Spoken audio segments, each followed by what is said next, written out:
Hadis ini mungkar dengan sanad di atas. Muhammad bin Amr bin Alqamah punya banyak hadis yang ia riwayatkan seorang diri, dan riwayat-riwayatnya mungkar. Matan di atas termasuk salah satu riwayat yang paling mungkar. Riwayat yang ada dalam kitab Syahihain memperkuat kekeliruan riwayat di atas. Wallahu alam. Raja membutuhkan seorang ahli tafsir mimpi. Dan raja berkata kepada para pemuka kaumnya, "Sesungguhnya, aku bermimpi melihat 7 ekor sapi betina yang gemuk dimakan oleh 7 ekor sapi betina yang kurus. 7 tangkai gandum yang hijau dan 7 tangkai lainnya yang kering. Wahai orang yang terkemuka, terangkanlah kepadaku tentang takwil mimpiku itu jika kamu dapat menakwilkan mimpi." Mereka menjawab, "Itu mimpi-mimpi yang kosong dan kami tidak mampu menakwilkan mimpi itu." Dan berkatalah orang yang selamat di antara mereka berdua dan teringat kepada Yusuf setelah beberapa waktu lamanya, "Aku akan memberitahukan kepadamu tentang orang yang pandai menakwilkan mimpi itu, maka utuslah aku kepadanya." Yusuf, "Wahai orang yang sangat dipercaya, terangkanlah kepada kami takwil mimpi tentang 7 ekor sapi betina yang gemuk yang dimakan oleh 7 ekor sapi betina yang kurus, 7 tangkai gandum yang hijau dan 7 tangkai lainnya yang kering agar aku kembali kepada orang-orang itu, agar mereka mengetahui." Yusuf berkata, "Agar kamu bercocok tanam 7 tahun berturut-turut sebagaimana biasa, kemudian apa yang kamu tuai hendaklah kamu biarkan ditangkainya kecuali sedikit untuk kamu makan. Kemudian setelah itu akan datang 7 tahun yang sangat sulit, yang menghabiskan apa yang kamu simpan untuk menghadapinya, kecuali sedikit dari apa yang kamu simpan. Setelah itu akan datang tahun, di mana manusia diberi hujan dengan cukup dan pada masa itu mereka memeras anggur." Surah Yusuf ayat 43 hingga 49. Kisah ini merupakan satu di antara serangkaian sebab yang mengeluarkan Yusuf dari penjara secara mulia dan terhormat. Suatu ketika, Raja Mesir, Rayyan bin Walid bin Sarwan bin Arashah bin Faran bin Am bin Amlak bin Lawz bin Sam bin Nuh, memimpikan hal di atas.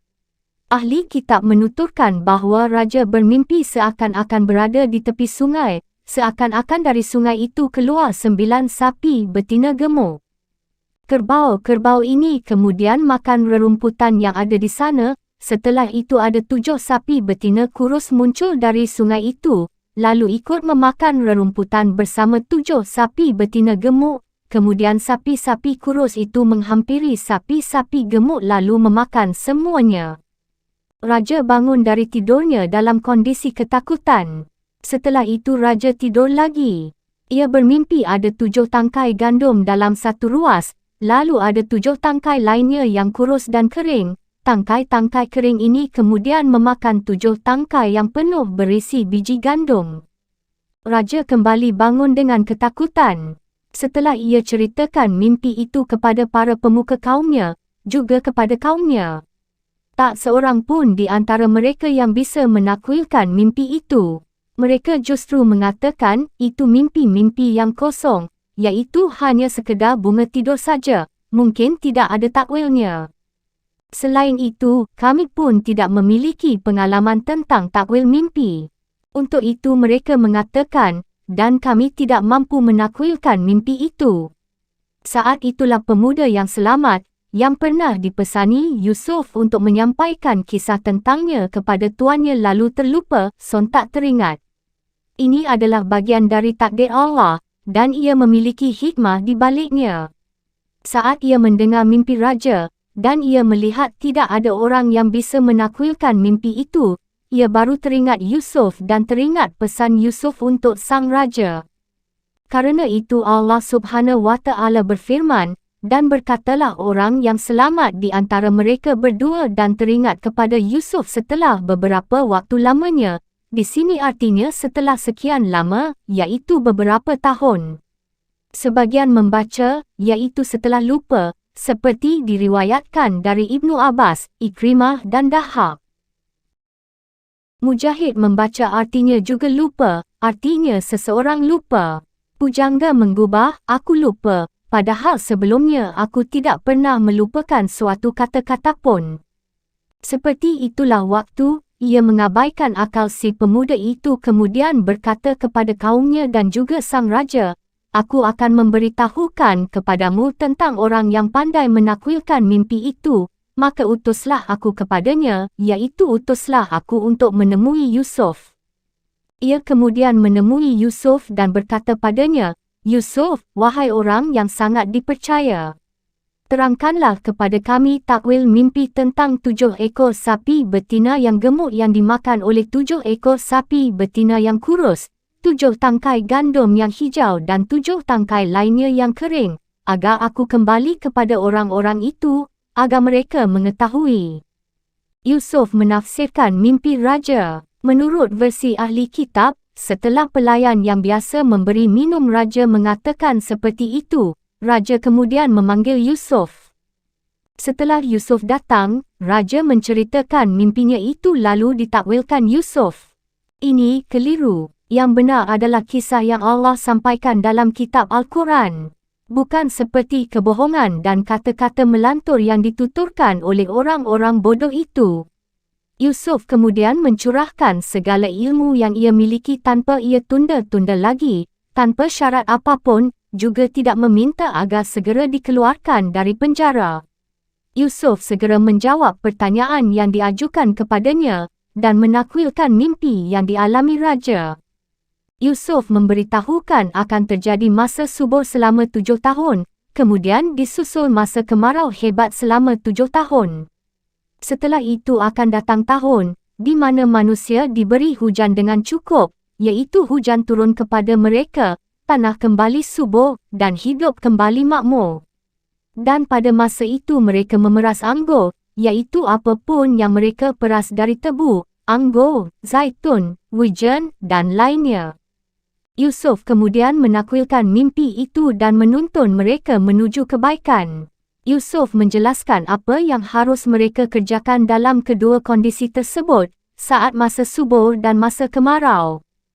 Mereka harus menyimpan biji-bijian tetap berada di tangkainya selama masa subur pada 7 tahun pertama, selain untuk keperluan makan. Selanjutnya pada masa 7 tahun berikutnya, jangan menanam biji terlalu banyak, karena besar kemungkinan biji-biji yang ditanam tidak akan tumbuh.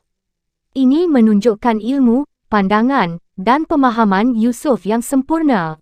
Terbebas dari segala tuduhan. Dan raja berkata, "Bawalah dia kepadaku." Ketika utusan itu datang kepadanya, Yusuf berkata, "Kembalilah kepada tuanmu dan tanyakan kepadanya bagaimana halnya perempuan-perempuan yang telah melukai tangannya.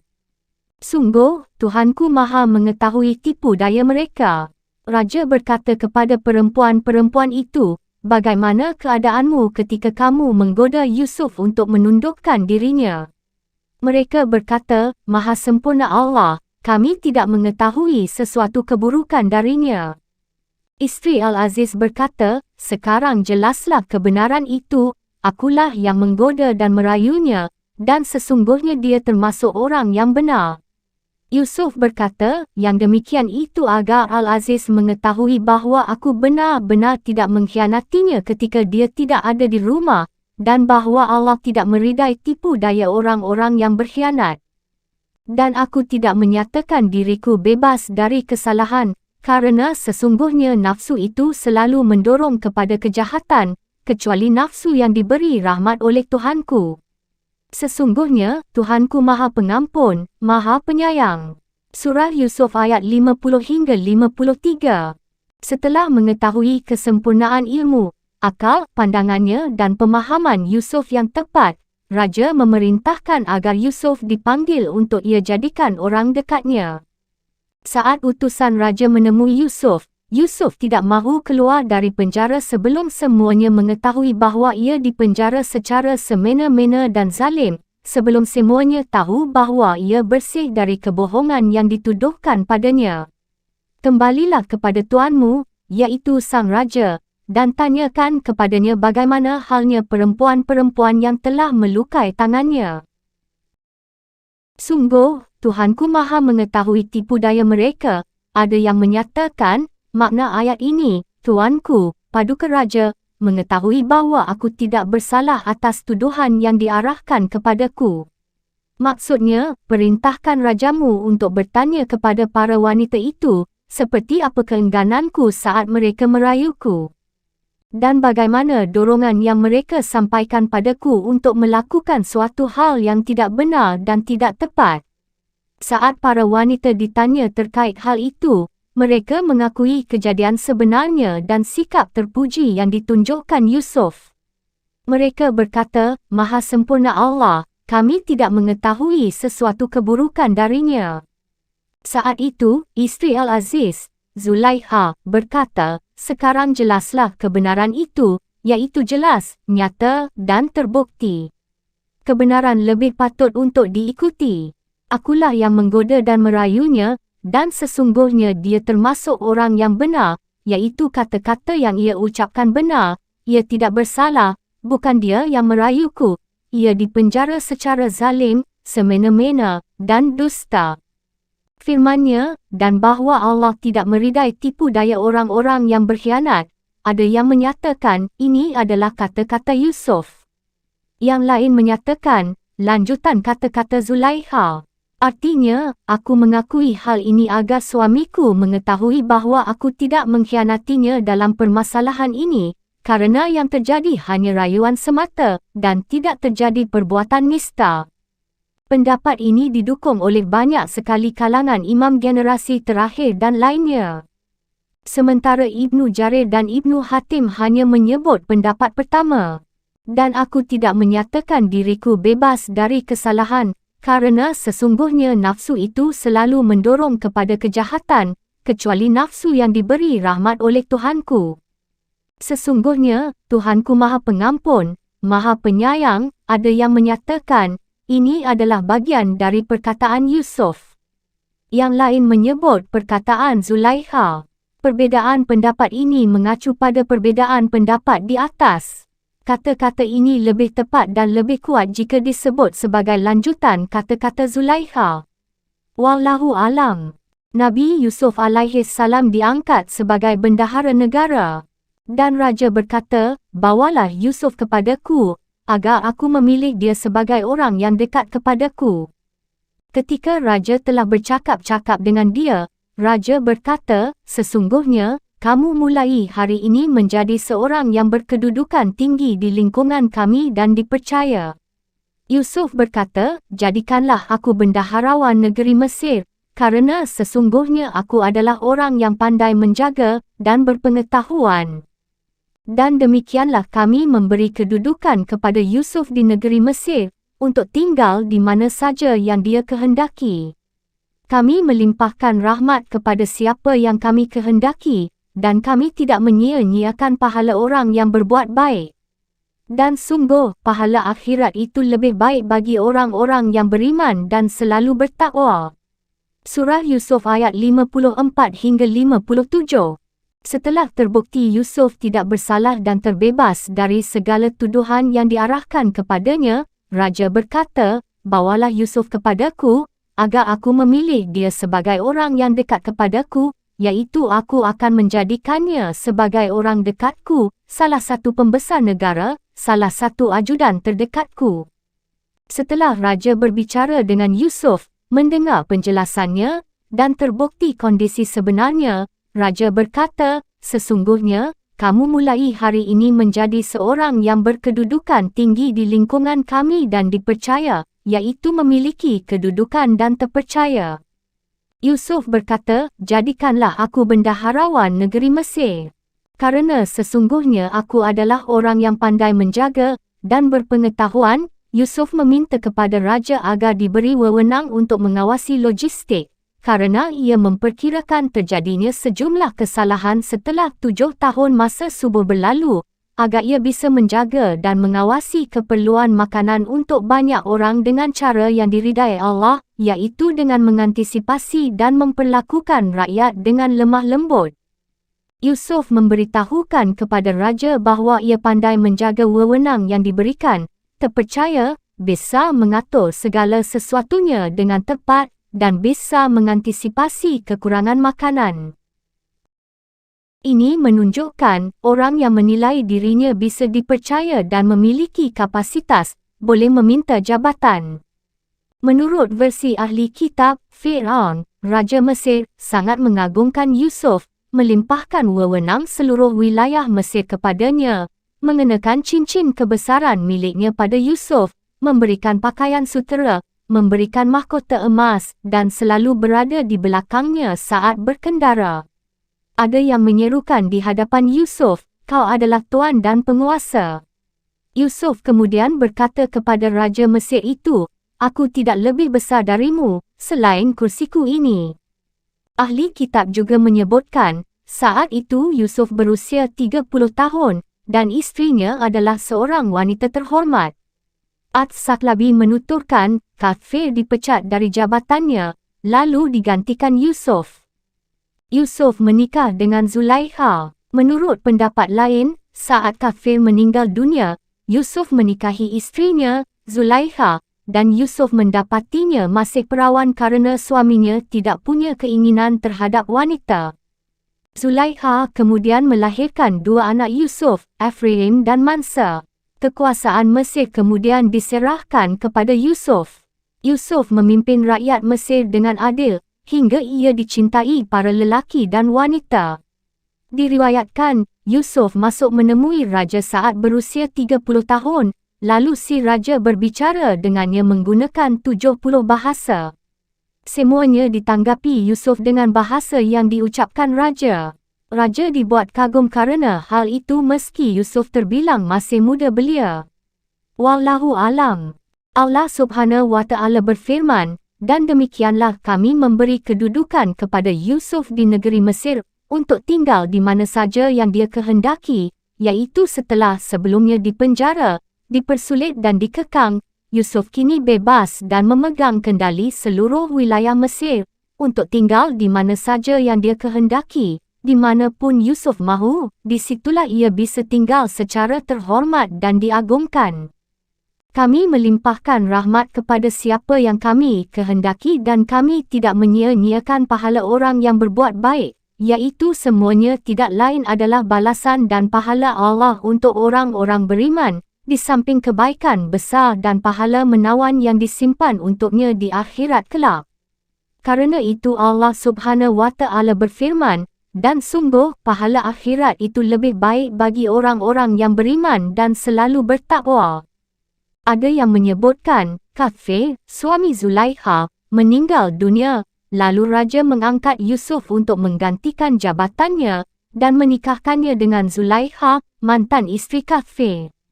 Mendiang Kafir adalah seorang menteri yang jujur. Muhammad bin Ishaq menuturkan, Raja Mesir saat itu, Walid bin Rayyan, masuk Islam melalui Yusuf. Wallahu alam. Sebagian menuturkan dalam gubahan syair, di balik lorong sempit rasa takut, ada rasa aman nan luas membentang, dan kesenangan pertama adalah puncak kesedihan, maka janganlah berputus asa, karena Allah menyerahkan simpanan-simpanan rezekinya kepada Yusuf setelah ia keluar dari penjara. Saudara-saudara Yusuf datang ke Mesir, dan saudara-saudara Yusuf datang ke Mesir, lalu mereka masuk ke tempatnya. Maka Yusuf mengenal mereka, sedang mereka tidak mengenalinya lagi. Dan ketika Yusuf menyiapkan bahan makanan untuk mereka, dia berkata, "Bawalah kepadaku saudaramu yang seayah dengan kamu, yakni Bunyamin. Tidakkah kamu melihat bahawa aku menyempurnakan takaran dan aku adalah penerima tamu yang terbaik? Maka jika kamu tidak membawanya kepadaku, maka kamu tidak akan mendapat jatah gandum lagi dariku, dan jangan kamu mendekatiku." Mereka berkata, "Kami akan membujuk ayahnya untuk membawanya, dan kami benar-benar akan melaksanakannya." Dan Yusuf berkata kepada pelayan-pelayannya, "Masukkanlah barang-barang penukar mereka ke dalam karung-karungnya, agar mereka mengetahuinya apabila telah kembali kepada keluarganya, mudah-mudahan mereka kembali lagi." Surah Yusuf ayat 58 hingga 62. Allah mengisahkan kedatangan saudara-saudara Yusuf ke Mesir untuk mencari bahan makanan. Ini terjadi setelah masa kemarau panjang menimpa berbagai penjuru negeri secara merata.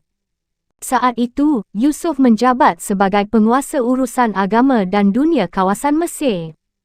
Saat mereka masuk, Yusuf mengenali mereka, sementara mereka sudah tidak mengenali Yusuf, kerana tidak terlintas di benak mereka jika Yusuf menjadi seorang yang memiliki kedudukan terhormat.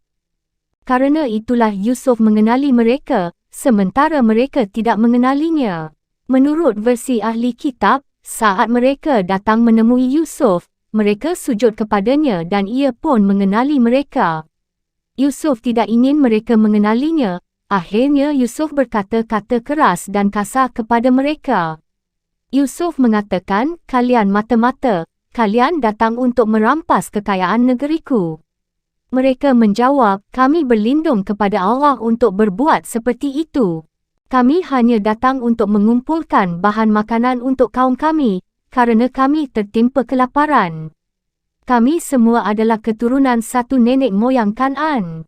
Kami adalah 12 bersaudara, tapi salah satu di antara kami pergi entah ke mana, dan yang paling kecil di antara kami di rumah bersama ayah kami."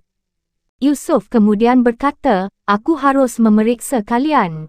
Masih menurut ahli kitab, Yusuf menahan mereka selama 3 hari, setelah itu mereka dilepaskan. Sementara Syamun ditahan Yusuf, agar mereka membawa saudara lainnya sebagai pengganti. Sebagian kisah ini perlu dikaji lebih jauh. Allah Subhanahu wa Ta'ala berfirman, "Dan ketika Yusuf menyiapkan bahan makanan untuk mereka, iaitu memberikan bahan makanan untuk mereka, seperti kebiasaan Yusuf untuk memberikan bahan makanan sepenuh bawaan unta setiap satu orang, tidak lebih dari itu. Dia berkata, 'Bawalah kepadaku saudaramu yang seayah dengan kamu, yakni Bunyamin.' Yusuf bertanya tentang kondisi mereka, 'Berapa jumlah mereka?' Mereka menjawab, 'Kami 12 bersaudara, salah satu di antara kami pergi entah ke mana, dan saudara kandung saudara kami yang pergi itu ada di rumah bersama ayah kami.' Yusuf kemudian mengatakan, 'Jika kalian datang lagi tahun depan, ajak serta dia bersama kalian. Tidakkah kamu melihat bahawa aku menyempurnakan takaran dan aku adalah penerima tamu yang terbaik? Iaitu aku telah menerima kedatangan kalian dengan baik, memberi kalian jamuan dengan baik.' Yusuf kemudian meminta mereka agar mengajak saudara yang ditinggal di rumah. Jika tidak diajak, Yusuf mengancam, 'Maka jika kamu tidak membawanya kepadaku, maka kamu tidak akan mendapat jatah gandum lagi dariku dan jangan kamu mendekatiku, iaitu aku tidak akan memberikan bekal makanan untuk kalian, dan aku tidak akan menjamu kalian sedikit pun.' Tidak seperti perlakuan Yusuf terhadap mereka sebelumnya. Yusuf berusaha agar mereka membawa saudaranya itu agar kerinduannya terobati dengan memberikan dorongan dan ancaman kepada mereka. Mereka berkata, 'Kami akan membujuk ayahnya untuk membawanya, iaitu kami akan berusaha sekuat tenaga untuk membawanya bersama kami sebisa mungkin, dan kami benar-benar akan melaksanakannya, iaitu kami mampu untuk melakukan hal itu.' Setelah itu Yusuf memerintahkan para pelayan untuk memasukkan kembali barang-barang yang mereka bawa untuk mereka tukarkan dengan makanan tanpa mereka sadari, agar mereka mengetahuinya apabila telah kembali kepada keluarganya. Mudah-mudahan mereka kembali lagi. Ada yang menyatakan, maksud pengembalian barang-barang adalah saat mereka mendapati barang-barang tersebut setelah berada di kampung halaman. Yang lain menyebutkan, Yusuf khawatir jika mereka tidak kembali lagi kerana tidak memiliki barang untuk ditukarkan dengan bahan makanan. Ada juga yang menyatakan, Yusuf segan untuk mengambil barang-barang milik mereka sebagai penukar bahan-bahan makanan yang ia berikan. Para mufassir berbeza pendapat terkait barang-barang bawaan mereka ini. Ada beberapa pendapat, seperti yang akan disampaikan berikutnya. Versi ahli kitab, barang-barang tersebut berupa sejumlah kantong berisi perak, dan semacamnya. Wallahu alam. Saudara-saudara Yusuf tiba di kampung halamannya. Maka ketika mereka telah kembali kepada ayahnya, mereka berkata, 'Wahai ayah kami, kami tidak akan mendapat jatah gandum lagi, jika tidak membawa saudara kami, Sebab itu biarkanlah saudara kami pergi bersama kami agar kami mendapat jatah, dan kami benar-benar akan menjaganya. Yakub berkata, bagaimana aku akan mempercayakan Bunyamin kepadamu, seperti aku telah mempercayakan saudaranya kepada kamu dahulu. Petik 1. Maka Allah adalah penjaga yang terbaik dan Dia Maha Penyayang di antara para penyayang. Dan ketika mereka membuka barang-barangnya, mereka menemukan barang-barang penukar mereka dikembalikan kepada mereka. Mereka berkata, wahai ayah kami, apalagi yang kita inginkan? Ini barang-barang kita dikembalikan kepada kita, dan kita akan dapat memberi makan keluarga kita, dan kami akan memelihara saudara kami, dan kita akan mendapat tambahan jatah gandum seberat beban seekor unta. Itu suatu hal yang mudah bagi Raja Mesir. Yakub berkata, aku tidak akan melepaskannya pergi bersama kamu, sebelum kamu bersumpah kepadaku atas nama Allah, bahawa kamu pasti akan membawanya kepadaku kembali, kecuali jika kamu dikepung musuh. Setelah mereka mengucapkan sumpah, Yakub berkata, Allah adalah saksi terhadap apa yang kita ucapkan. Dan Yakub berkata, wahai anak-anakku, janganlah kamu masuk dari satu pintu gerbang, dan masuklah dari pintu-pintu gerbang yang berbeza. Namun demikian aku tidak dapat mempertahankan kamu sedikit pun dari takdir Allah. Keputusan itu hanyalah bagi Allah. Kepadanya aku bertawakal dan kepadanya pula bertawakallah orang-orang yang bertawakal. Dan ketika mereka masuk sesuai dengan perintah ayah mereka, masuknya mereka itu tidak dapat menolak sedikit pun keputusan Allah, tetapi itu hanya suatu keinginan pada diri Yakub yang telah ditetapkannya. Dan sesungguhnya dia mempunyai pengetahuan, kerana kami telah mengajarkan kepadanya. Tetapi kebanyakan manusia tidak mengetahui. Surah Yusuf ayat 63 hingga 68. Allah Subhanahu wa Ta'ala menuturkan kisah mereka setelah pulang menemui sang ayah dan apa yang mereka katakan padanya, wahai ayah kami, kami tidak akan mendapat jatah gandum lagi, jika tidak membawa saudara kami, iaitu pada tahun berikutnya jika ayah tidak mengizinkan kami untuk mengajak serta saudara kami. Jika ayah mengizinkannya untuk kami ajak serta, kami akan diberi jatah makanan lagi. Dan ketika mereka membuka barang-barangnya, mereka menemukan barang-barang penukar mereka dikembalikan kepada mereka. Mereka berkata, wahai ayah kami, apalagi yang kita inginkan, iaitu apa yang kita inginkan, barang-barang kami dikembalikan lagi. Dan kita akan dapat memberi makan keluarga kita, iaitu memberi mereka makan dan memberikan sesuatu yang diperlukan pada masa paceklik. Dan kami akan memelihara saudara kami, dan kita akan mendapat tambahan jatah gandum seberat beban seekor unta, karenanya. Allah Subhanahu wa Ta'ala berfirman, itu suatu hal yang mudah bagi Raja Mesir, iaitu dibandingkan dengan kehilangan anak sebelumnya, yakni Yusuf. Yakub sangat menjaga anaknya, Bunyamin, kerana dari sosoknya, Yakub bisa mencium bau saudaranya, Yusuf, sekaligus sebagai hiburan atas kepergian Yusuf, juga sebagai penggantinya. Karena itu Yakub berkata, aku tidak akan melepaskannya pergi bersama kamu, sebelum kamu bersumpah kepadaku atas nama Allah, bahawa kamu pasti akan membawanya kepadaku kembali, kecuali jika kamu dikepung musuh, iaitu kecuali jika kalian semua dikalahkan musuh sehingga tidak bisa membawa Bunyamin pulang kembali. Setelah mereka mengucapkan sumpah, Yakub berkata, Allah adalah saksi terhadap apa yang kita ucapkan. Yakub menegaskan kembali sumpah dan janji itu, sangat mengantisipasi keselamatan anaknya, Bunyamin. Namun seperti yang orang katakan, kewaspadaan tetap kalah oleh takdir. Andai bukan kerana keperluan makan untuk diri pribadi dan kaum, tentu Yakub tidak rela melepaskan anak yang sangat ia cintai itu. Namun takdir memiliki putusan tersendiri.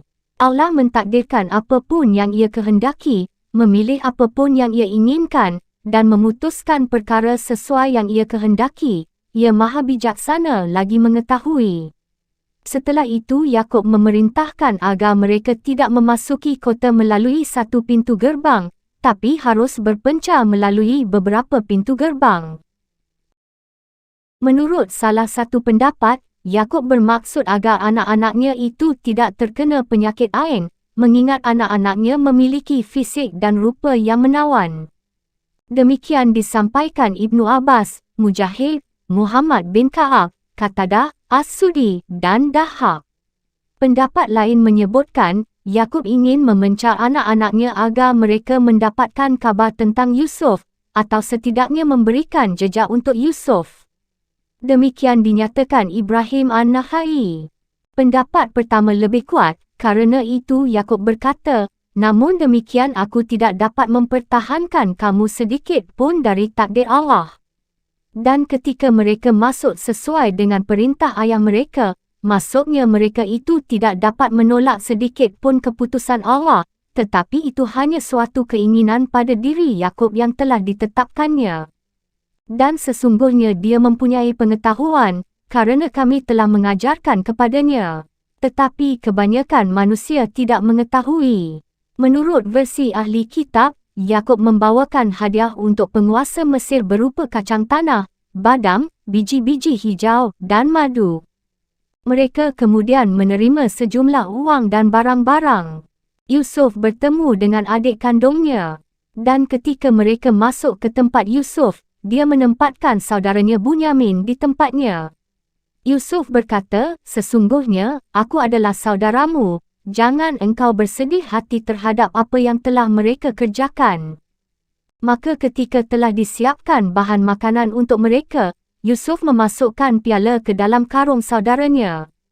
Kemudian berteriaklah seseorang yang menyerukan, wahai kafilah, sesungguhnya kamu pasti pencuri.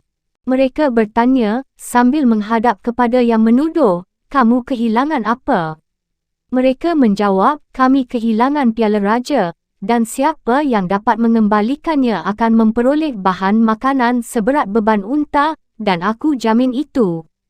Saudara-saudara Yusuf menjawab, demi Allah, sungguh, kamu mengetahui bahawa kami datang bukan untuk berbuat kerusakan di negeri ini dan kami bukanlah para pencuri. Mereka berkata, tetapi apa hukumannya jika kamu dusta? Mereka menjawab, hukumannya ialah pada siapa ditemukan dalam karungnya, yakni barang yang hilang itu, maka dia sendirilah menerima hukumannya. Demikianlah kami memberi hukuman kepada orang-orang zalim. Maka mulailah dia memeriksa karung-karung mereka sebelum memeriksa karung saudaranya sendiri, kemudian dia mengeluarkan piala raja itu dari karung saudaranya. Demikianlah kami mengatur rencana untuk Yusuf. Dia tidak dapat menghukum saudaranya menurut undang-undang raja, kecuali Allah menghendakinya. Kami angkat derajat orang yang kami kehendaki, dan di atas setiap orang yang berpengetahuan ada yang lebih mengetahui. Mereka berkata, jika dia mencuri, maka sungguh sebelum itu saudaranya pun pernah pula mencuri. Maka Yusuf menyembunyikan kejengkelan dalam hatinya dan tidak ditampakkannya kepada mereka. Dia berkata dalam hatinya, kedudukanmu justru lebih buruk. Dan Allah Maha mengetahui apa yang kamu terangkan. Mereka berkata, wahai Al-Aziz, dia mempunyai ayah yang sudah lanjut usia, karena itu ambillah salah seorang di antara kami sebagai gantinya, sesungguhnya kami melihat engkau termasuk orang-orang yang berbuat baik. Yusuf berkata, aku memohon perlindungan kepada Allah dari menahan seseorang, kecuali orang yang kami temukan harta kami padanya.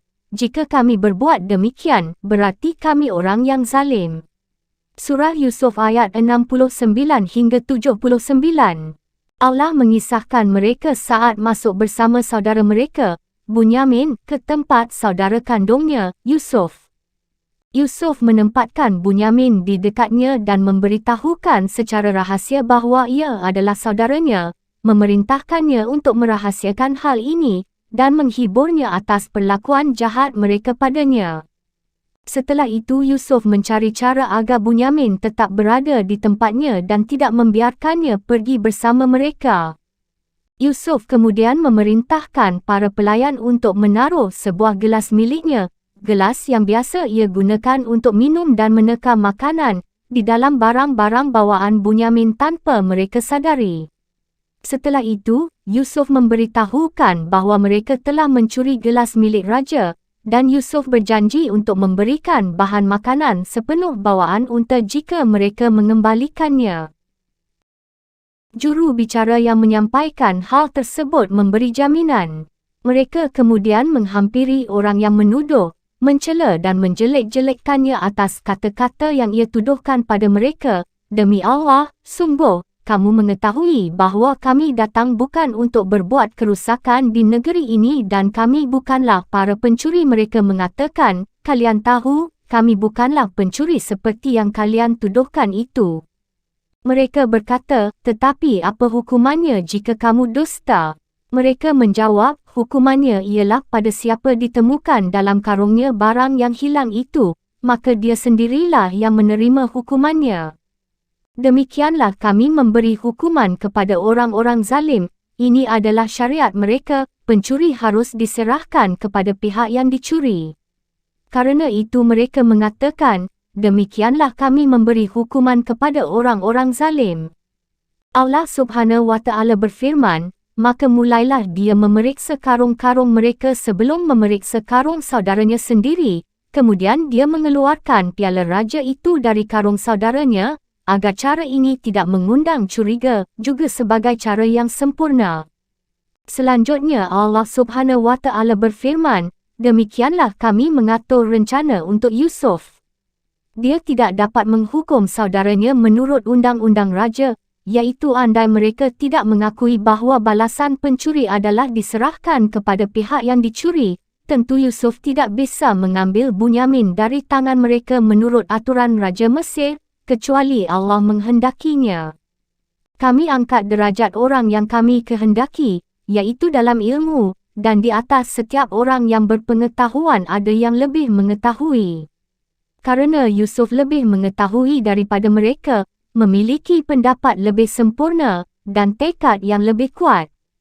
Yusuf melakukan hal itu semata atas perintah dari Allah, karena kejadian ini berimbas pada sebuah maslahat besar setelahnya, iaitu ayah dan kaumnya datang kepadanya.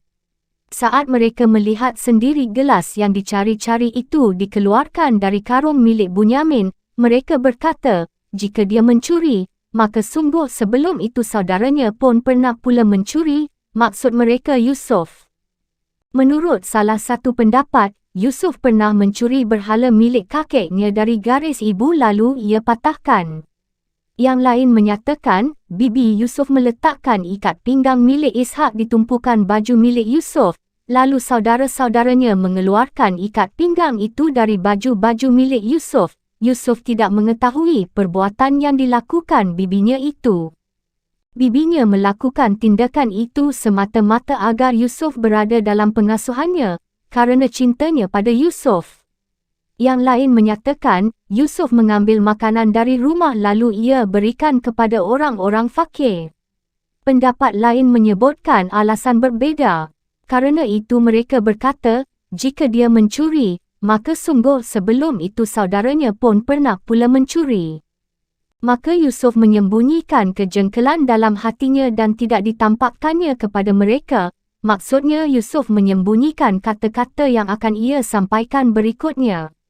Perkataan Yusuf, kedudukanmu justru lebih buruk. Dan Allah Maha mengetahui apa yang kamu terangkan. Yusuf menjawab dengan kata-kata ini secara rahasia, tidak secara terang-terangan, semata karena kesabaran, sifat mulia dan suka memaafkan. Mereka kemudian berbicara dengan lemah lembut pada sang penguasa. Mereka berkata, wahai Al-Aziz, dia mempunyai ayah yang sudah lanjut usia, karena itu ambillah salah seorang di antara kami sebagai gantinya. Sesungguhnya kami melihat engkau termasuk orang-orang yang berbuat baik. Yusuf berkata, aku memohon perlindungan kepada Allah dari menahan seseorang, kecuali orang yang kami temukan harta kami padanya. Jika kami berbuat demikian, berarti kami orang yang zalim. Iaitu jika kami membiarkan pergi orang yang tertuduh dan kami menangkap orang yang tidak bersalah, Kami tidak melakukan ataupun merestui tindakan seperti itu. Kami hanya menangkap orang yang barang-barang kami temukan padanya. Menurut versi ahli kitab, Yusuf memberitahukan siapa dia sebenarnya kepada mereka saat itu. Ini pernyataan berlebihan ahli kitab dan menunjukkan mereka tidak memahami kisah ini dengan baik. Nabi Yakub kembali kehilangan anak kesayangannya. Maka ketika mereka berputus asa dari putusan Yusuf, mereka menyendiri sambil berunding dengan berbisik-bisik. Yang tertua di antara mereka berkata, "Tidakkah kamu ketahui bahawa ayahmu telah mengambil janji dari kamu dengan nama Allah, dan sebelum itu kamu telah menyia-nyiakan Yusuf? Sebab itu aku tidak akan meninggalkan negeri ini, sampai ayahku mengizinkan untuk kembali, atau Allah memberi keputusan terhadapku. Dan dia adalah hakim yang terbaik.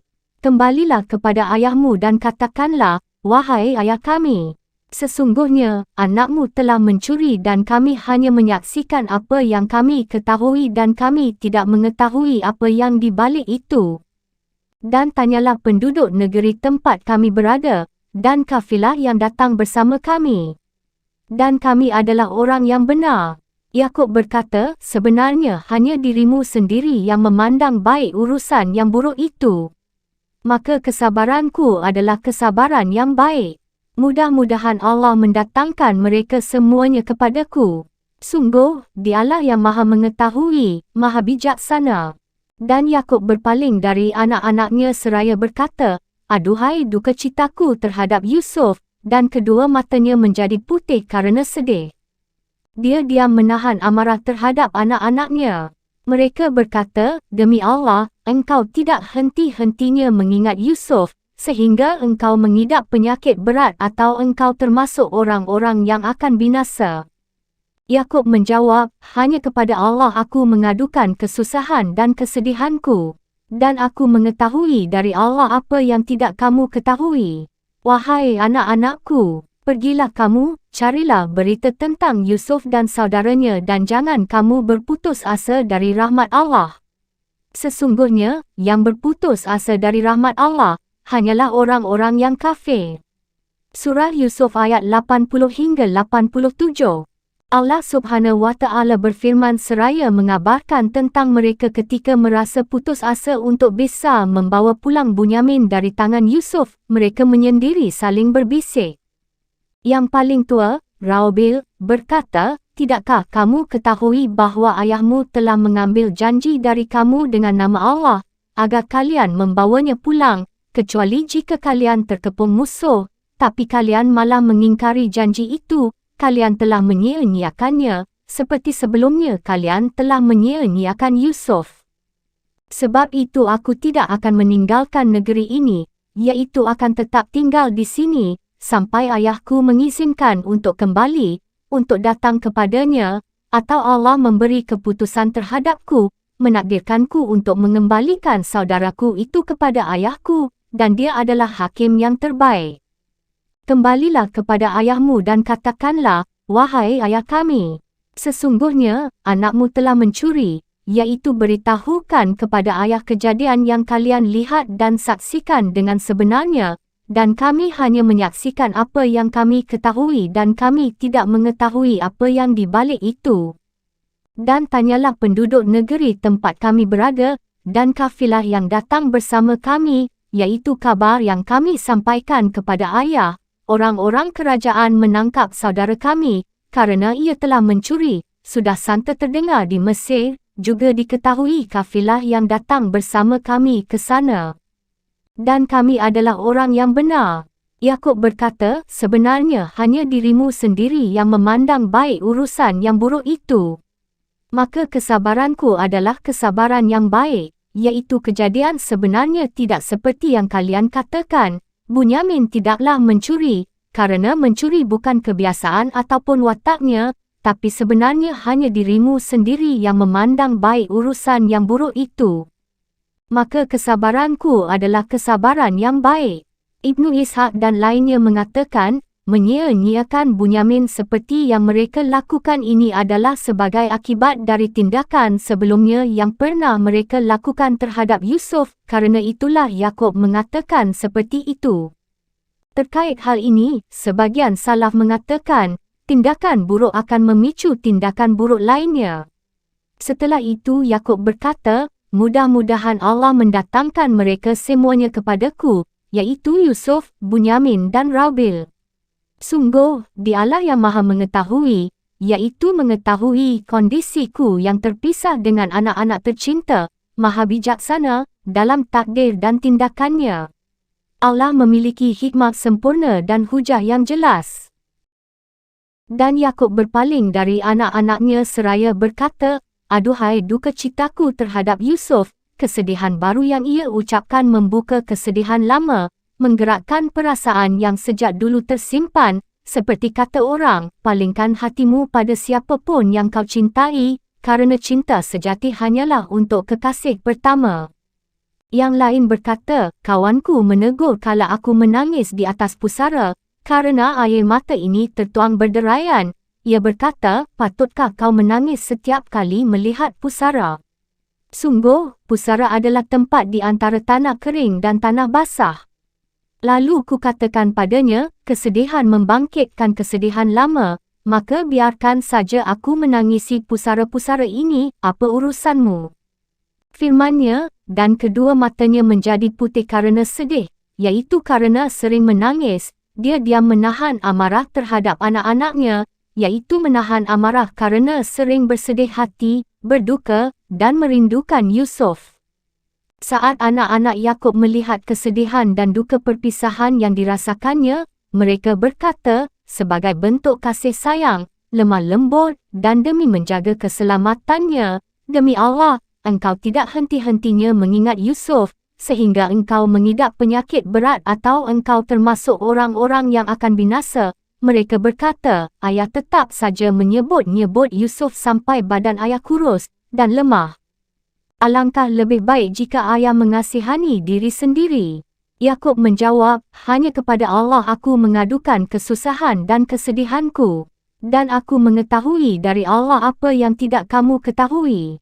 Yakub berkata kepada anak-anaknya, aku tidak akan mengadukan duka yang kurasakan pada kalian, atau siapa pun. Aku hanya mengadu kepada Allah Azza wa Jalla. Aku yakin Allah akan memberikan jalan keluar dari situasi sulit dan kesedihan yang aku hadapi.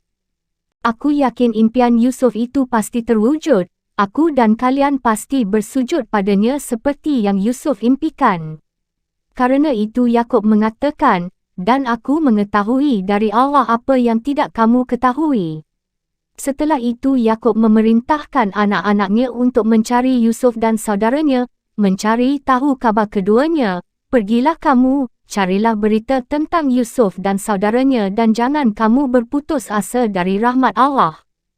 Sesungguhnya, yang berputus asa dari rahmat Allah, hanyalah orang-orang yang kafir, iaitu jangan putus asa untuk menemukan jalan keluar setelah kesulitan, kerana tidak ada yang berputus asa dari rahmat Allah, dan jalan keluar dari kesulitan yang ia takdirkan, selain orang-orang kafir. Saudara-saudara Yusuf kembali ke Mesir. Maka ketika mereka masuk ke tempat Yusuf, mereka berkata, wahai Al-Aziz, kami dan keluarga kami telah ditimpa kesengsaraan dan kami datang membawa barang-barang yang tidak berharga, maka penuhilah jatah gandum untuk kami dan bersedekahlah kepada kami. Sesungguhnya, Allah memberi balasan kepada orang yang bersedekah. Yusuf berkata, tahukah kamu kejelekan apa yang telah kamu perbuat terhadap Yusuf dan saudaranya, kerana kamu tidak menyadari akibat perbuatanmu itu? Mereka berkata, apakah engkau benar-benar Yusuf? Yusuf menjawab, aku Yusuf dan ini saudaraku. Sungguh, Allah telah melimpahkan karunia-Nya kepada kami. Sesungguhnya, barang siapa bertakwa dan bersabar, maka sungguh Allah tidak menyia-nyiakan pahala orang yang berbuat baik. Mereka berkata, demi Allah, sungguh Allah telah melebihkan engkau di atas kami, dan sesungguhnya kami adalah orang yang bersalah. Yusuf berkata, pada hari ini tidak ada cercaan terhadap kamu, mudah-mudahan Allah mengampuni kamu. Dan Dia Maha Penyayang di antara para penyayang. Pergilah kamu dengan membawa bajuku ini, lalu usapkan ke wajah ayahku, nanti dia akan melihat kembali, dan bawalah seluruh keluargamu kepadaku. Surah Yusuf ayat 88 hingga 93. Allah mengabarkan tentang saudara-saudara Yusuf yang kembali datang menemuinya dengan maksud untuk mendapatkan bahan makanan, dan agar Yusuf bersedia mengembalikan Bunyamin, saudara mereka. Maka ketika mereka masuk ke tempat Yusuf, mereka berkata, "Wahai Al-Aziz, kami dan keluarga kami telah ditimpa kesengsaraan karena kemarau panjang, kondisi sulit, dan banyaknya tanggungan keluarga, dan kami datang membawa barang-barang yang tidak berharga, iaitu barang-barang tidak berharga yang tidak patut diterima, kecuali jika engkau berbuat baik kepada kami." Menurut salah satu sumber, barang-barang yang mereka bawa adalah dirham-dirham berkualitas jelek. Yang lain menyebut hanya sedikit. Ada juga yang menyebut biji kacang dan semacamnya. Diriwayatkan dari Ibnu Abbas, baju usang, tali, dan semacamnya. Maka penuhilah jatah gandum untuk kami, dan bersedekahlah kepada kami. Sesungguhnya, Allah memberi balasan kepada orang yang bersedekah, menurut salah satu pendapat, dengan kata-katanya, seperti yang disampaikan As-Sudi. Yang lain menyebut dengan mengembalikan saudara kami kepada kami, seperti yang disampaikan Ibnu Jurayj. Sufyan bin Uyainah mengatakan, sedekah diharamkan untuk Nabi kita, Muhammad Rasulullah SAW berdasarkan ayat ini. Hadis riwayat Ibnu Jarir. Identitas Yusuf terkuak kala melihat kondisi yang mereka alami dan barang-barang yang mereka bawa. Tidak ada lagi barang lain selain itu karena harta mereka habis. Saat itulah Yusuf memperkenalkan siapa dirinya dan berbelas kasih kepada mereka, seraya menuturkan perintah Rabbnya dan juga Rabb mereka, dengan mengerutkan dahi dan menampakkan satu hal yang mereka kenali. Tahukah kamu kejelekan apa yang telah kamu perbuat terhadap Yusuf dan saudaranya? Karena kamu tidak menyadari akibat perbuatanmu itu. Mereka berkata, mereka heran setengah mati dan mengulang pertanyaan beberapa kali pada Yusuf sebelum mereka mengetahui bahawa yang ada di hadapan mereka benar-benar Yusuf. Apakah engkau benar-benar Yusuf? Yusuf menjawab, aku Yusuf dan ini saudaraku. Aku adalah Yusuf yang dulu kalian perlakuan secara jahat dan kalian sia-siakan. Perkataan Yusuf, dan ini saudaraku, sebagai peneguh kata-kata sebelumnya, juga untuk mengingatkan kedengkian yang mereka sembunyikan pada Yusuf dan Bunyamin, serta berbagai rencana jahat yang mereka lakukan pada keduanya. Karena itu Yusuf berkata, sungguh, Allah telah melimpahkan karunia-Nya kepada kami, iaitu dengan perlakuan baik terhadap kami, memberi kami tempat bernaung, dan memperkuat kemuliaan kami. Itu semua disebabkan oleh ketaatan kami kepada Rabb, kesabaran kami dalam menghadapi segala perbuatan kalian, kepatuhan dan bakti kami kepada ayah, cinta dan kasih sayang ayah begitu besar kepada kami. Sesungguhnya, barang siapa bertakwa dan bersabar, maka sungguh Allah tidak menyia-nyiakan pahala orang yang berbuat baik. Mereka berkata, demi Allah, sungguh Allah telah melebihkan engkau di atas kami, iaitu Ia telah melebihkanmu dan memberikan padamu apa yang tidak Ia berikan kepada kami, dan sesungguhnya kami adalah orang yang bersalah atas segala perbuatan yang telah kami lakukan padamu, dan inilah kami ada di depanmu. Yusuf berkata, pada hari ini tidak ada cercaan terhadap kamu, iaitu aku tidak mencela kalian atas perbuatan kalian yang sudah-sudah. Yusuf menambahkan, mudah-mudahan Allah mengampuni kamu, dan Dia Maha Penyayang di antara para penyayang. Bagi yang menghentikan bacaan wakaf pada firman ya, dan memulai dari firman dal, pendapat ini daif. Yang syahih adalah pendapat pertama. Setelah Yusuf memerintahkan mereka untuk pulang membawa bajunya, baju yang dikenakan Yusuf lalu mereka letakkan di depan mata ayah mereka, penglihatannya pasti kembali lagi setelah sebelumnya lenyap atas izin Allah. Ini termasuk salah satu kejadian luar biasa, bukti kenabian, dan termasuk mukjizat terbesar. Yusuf juga memerintahkan mereka untuk membawa keluarga mereka ke Mesir, menuju kebaikan, ketenangan, dan reuni keluarga setelah sebelumnya terpisah, bersatu kembali secara sempurna dan mulia. Aroma baju Yusuf. Dan ketika kafilah itu telah keluar dari negeri Mesir, ayah mereka berkata, "Sesungguhnya, aku mencium bau Yusuf. Sekiranya kamu tidak menuduhku lemah akal, tentu kamu membenarkan aku." Keluarganya berkata, "Demi Allah, sesungguhnya engkau masih dalam kekeliruanmu yang dahulu." Maka ketika telah tiba pembawa kabar gembira itu, maka diusapkannya baju itu ke wajah Yakub, lalu dia dapat melihat kembali. Yakub berkata, "Bukankah telah aku katakan kepadamu, bahawa aku mengetahui dari Allah apa yang tidak kamu ketahui?" Mereka berkata, "Wahai ayah kami, mohonkanlah ampunan untuk kami atas dosa-dosa kami, sesungguhnya kami adalah orang yang bersalah."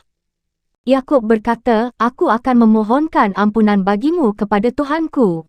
Sungguh, Dia yang Maha Pengampun, Maha Penyayang." Surah Yusuf ayat 94 hingga 98.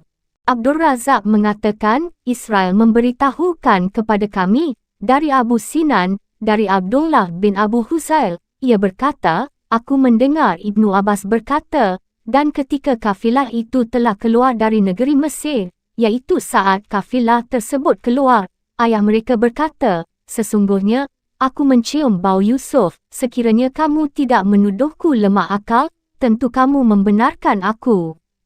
Yakub mencium bau Yusuf sejauh perjalanan 3 hari. Demikian yang diriwayatkan Ats-Sauri, Syu'bah, dan lainnya dari Abu Sinan, dengan matan yang sama. Hasan al-Basri dan Ibnu Juraij al-Makki mengatakan, di antara mereka terpisah jarak 80 farsah, dan saat itu Yakub sudah terpisah dengan Yusuf selama 80 tahun. Kata-kata Yakub, "Sekiranya kamu tidak menuduhku lemah akal, tentu kamu membenarkan aku," iaitu sekiranya kalian tidak mengatakan bahawa aku mengatakan hal ini disebabkan kekacauan pikiran kerana sudah tua. Ibnu Abbas, Adha, Mujahid, Said bin Jubair, dan Qatadah mengatakan, "Sekiranya kamu tidak menuduhku lemah akal, tentu kamu membenarkan aku, sekiranya kalian tidak menganggapku bodoh." Mujahid dan Hasan juga mengartikan, "Sekiranya kalian tidak mengatakan kerana aku sudah tua." Keluarganya berkata, "Demi Allah, sesungguhnya engkau masih dalam kekeliruanmu yang dahulu." Qatadah dan As-Sudi mengatakan, mereka mengucapkan kata-kata kasar pada ayah mereka. Kebutaan Nabi Yakub sembuh. Allah Subhanahu wa Ta'ala berfirman, maka ketika telah tiba pembawa kabar gembira itu, maka diusapkannya baju itu ke wajah Yakub, lalu dia dapat melihat kembali, iaitu setelah orang yang membawa kabar gembira datang dan meletakkan baju Yusuf di wajahnya, Yakub bisa melihat kembali seketika itu juga. Ia kemudian berkata kepada anak-anaknya, "Bukankah sudah aku katakan kepada kalian bahawa aku mengetahui dari Allah apa yang tidak kalian ketahui, iaitu aku tahu Allah akan menyatukanku kembali dengan Yusuf, aku akan bahagia karenanya, dan Allah akan memperlihatkan Yusuf kepadaku yang akan membuatku senang."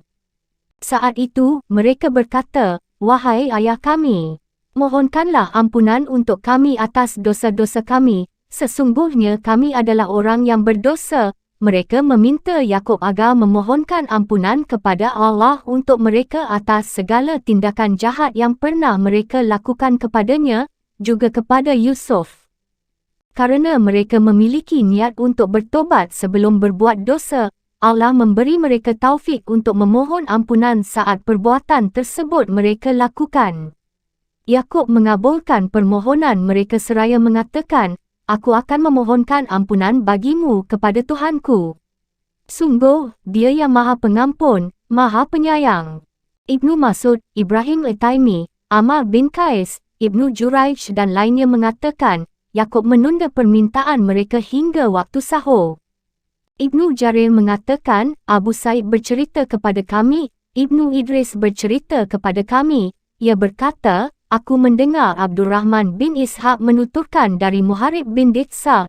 Ia berkata, suatu ketika Umar pergi ke masjid. Di tengah perjalanan, ia mendengar seseorang mengucapkan, Ya Allah, Engkau memanggilku lalu aku penuhi seruanmu. Engkau memerintahkanku lalu aku taati perintahmu. Dan sekarang ini adalah waktu sahur, maka ampunilah aku. Umar mencari-cari sumber suara tersebut, dan ternyata berasal dari rumah Abdullah bin Mas'ud. Umar kemudian menanyakan hal itu kepada Abdullah. Abdullah bin Mas'ud menjawab, sungguh, Yakub menunda permohonan ampun untuk anak-anaknya hingga waktu sahur. Berdasarkan kata-katanya, aku akan memohonkan ampunan bagimu kepada Tuhanku. Petik 1. Dan Allah juga berfirman, dan yang memohon ampun di waktu sahur. Surah Ali Imran ayat 17. Disebutkan dalam Syahihain, dari Rasulullah SAW, beliau bersabda, Rabb kita turun setiap malam ke langit paling bawah lalu berfirman, adakah yang bertobat lalu aku terima tobatnya? Adakah yang meminta lalu aku berikan apa yang ia minta? Adakah yang memohon ampunan lalu aku ampuni dia? Disebutkan dalam sebuah hadis, Yakub menunda permohonan ampun untuk anak-anaknya hingga malam Jumat.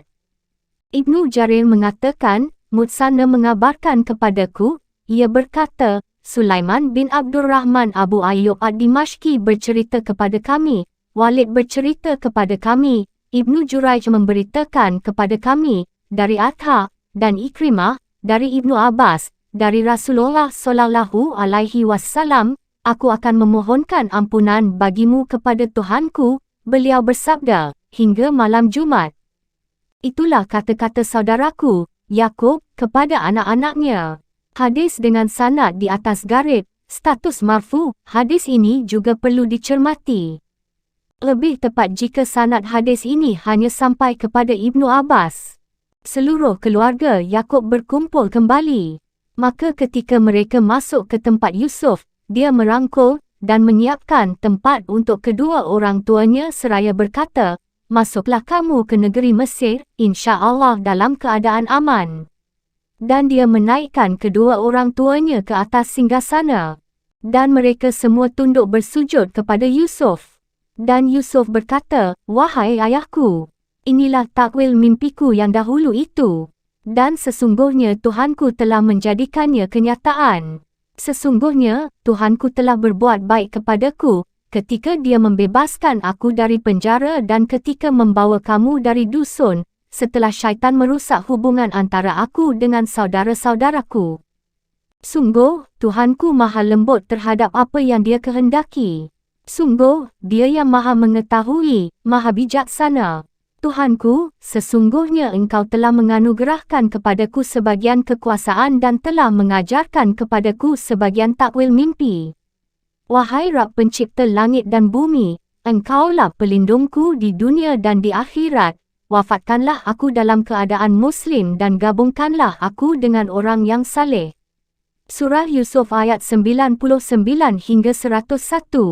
Ini kabar tentang menyatunya kembali orang-orang tercinta setelah sekian lama terpisah, yang menurut salah satu sumber selama 80 tahun, yang lain menyebut 30 tahun. Kedua pendapat ini diriwayatkan dari Hasan. Yang lain menyebut 35 tahun, seperti yang disampaikan Qatadah. Muhammad bin Ishaq menyatakan, mereka menyebutkan, Yusuf berpisah dengan Yakub selama 18 tahun. Ibnu Ishaq juga menyatakan, ahli kitab menyatakan, Yusuf berpisah dengan Yakub selama 40 tahun. Tekstual rangkaian kisah menunjukkan perkiraan batas waktu sejak Yusuf berpisah dengan Yakub, karena ketika isteri penguasa Mesir merayu Yusuf, saat itu Yusuf masih muda, 17 tahun, menurut pendapat sejumlah mufassir.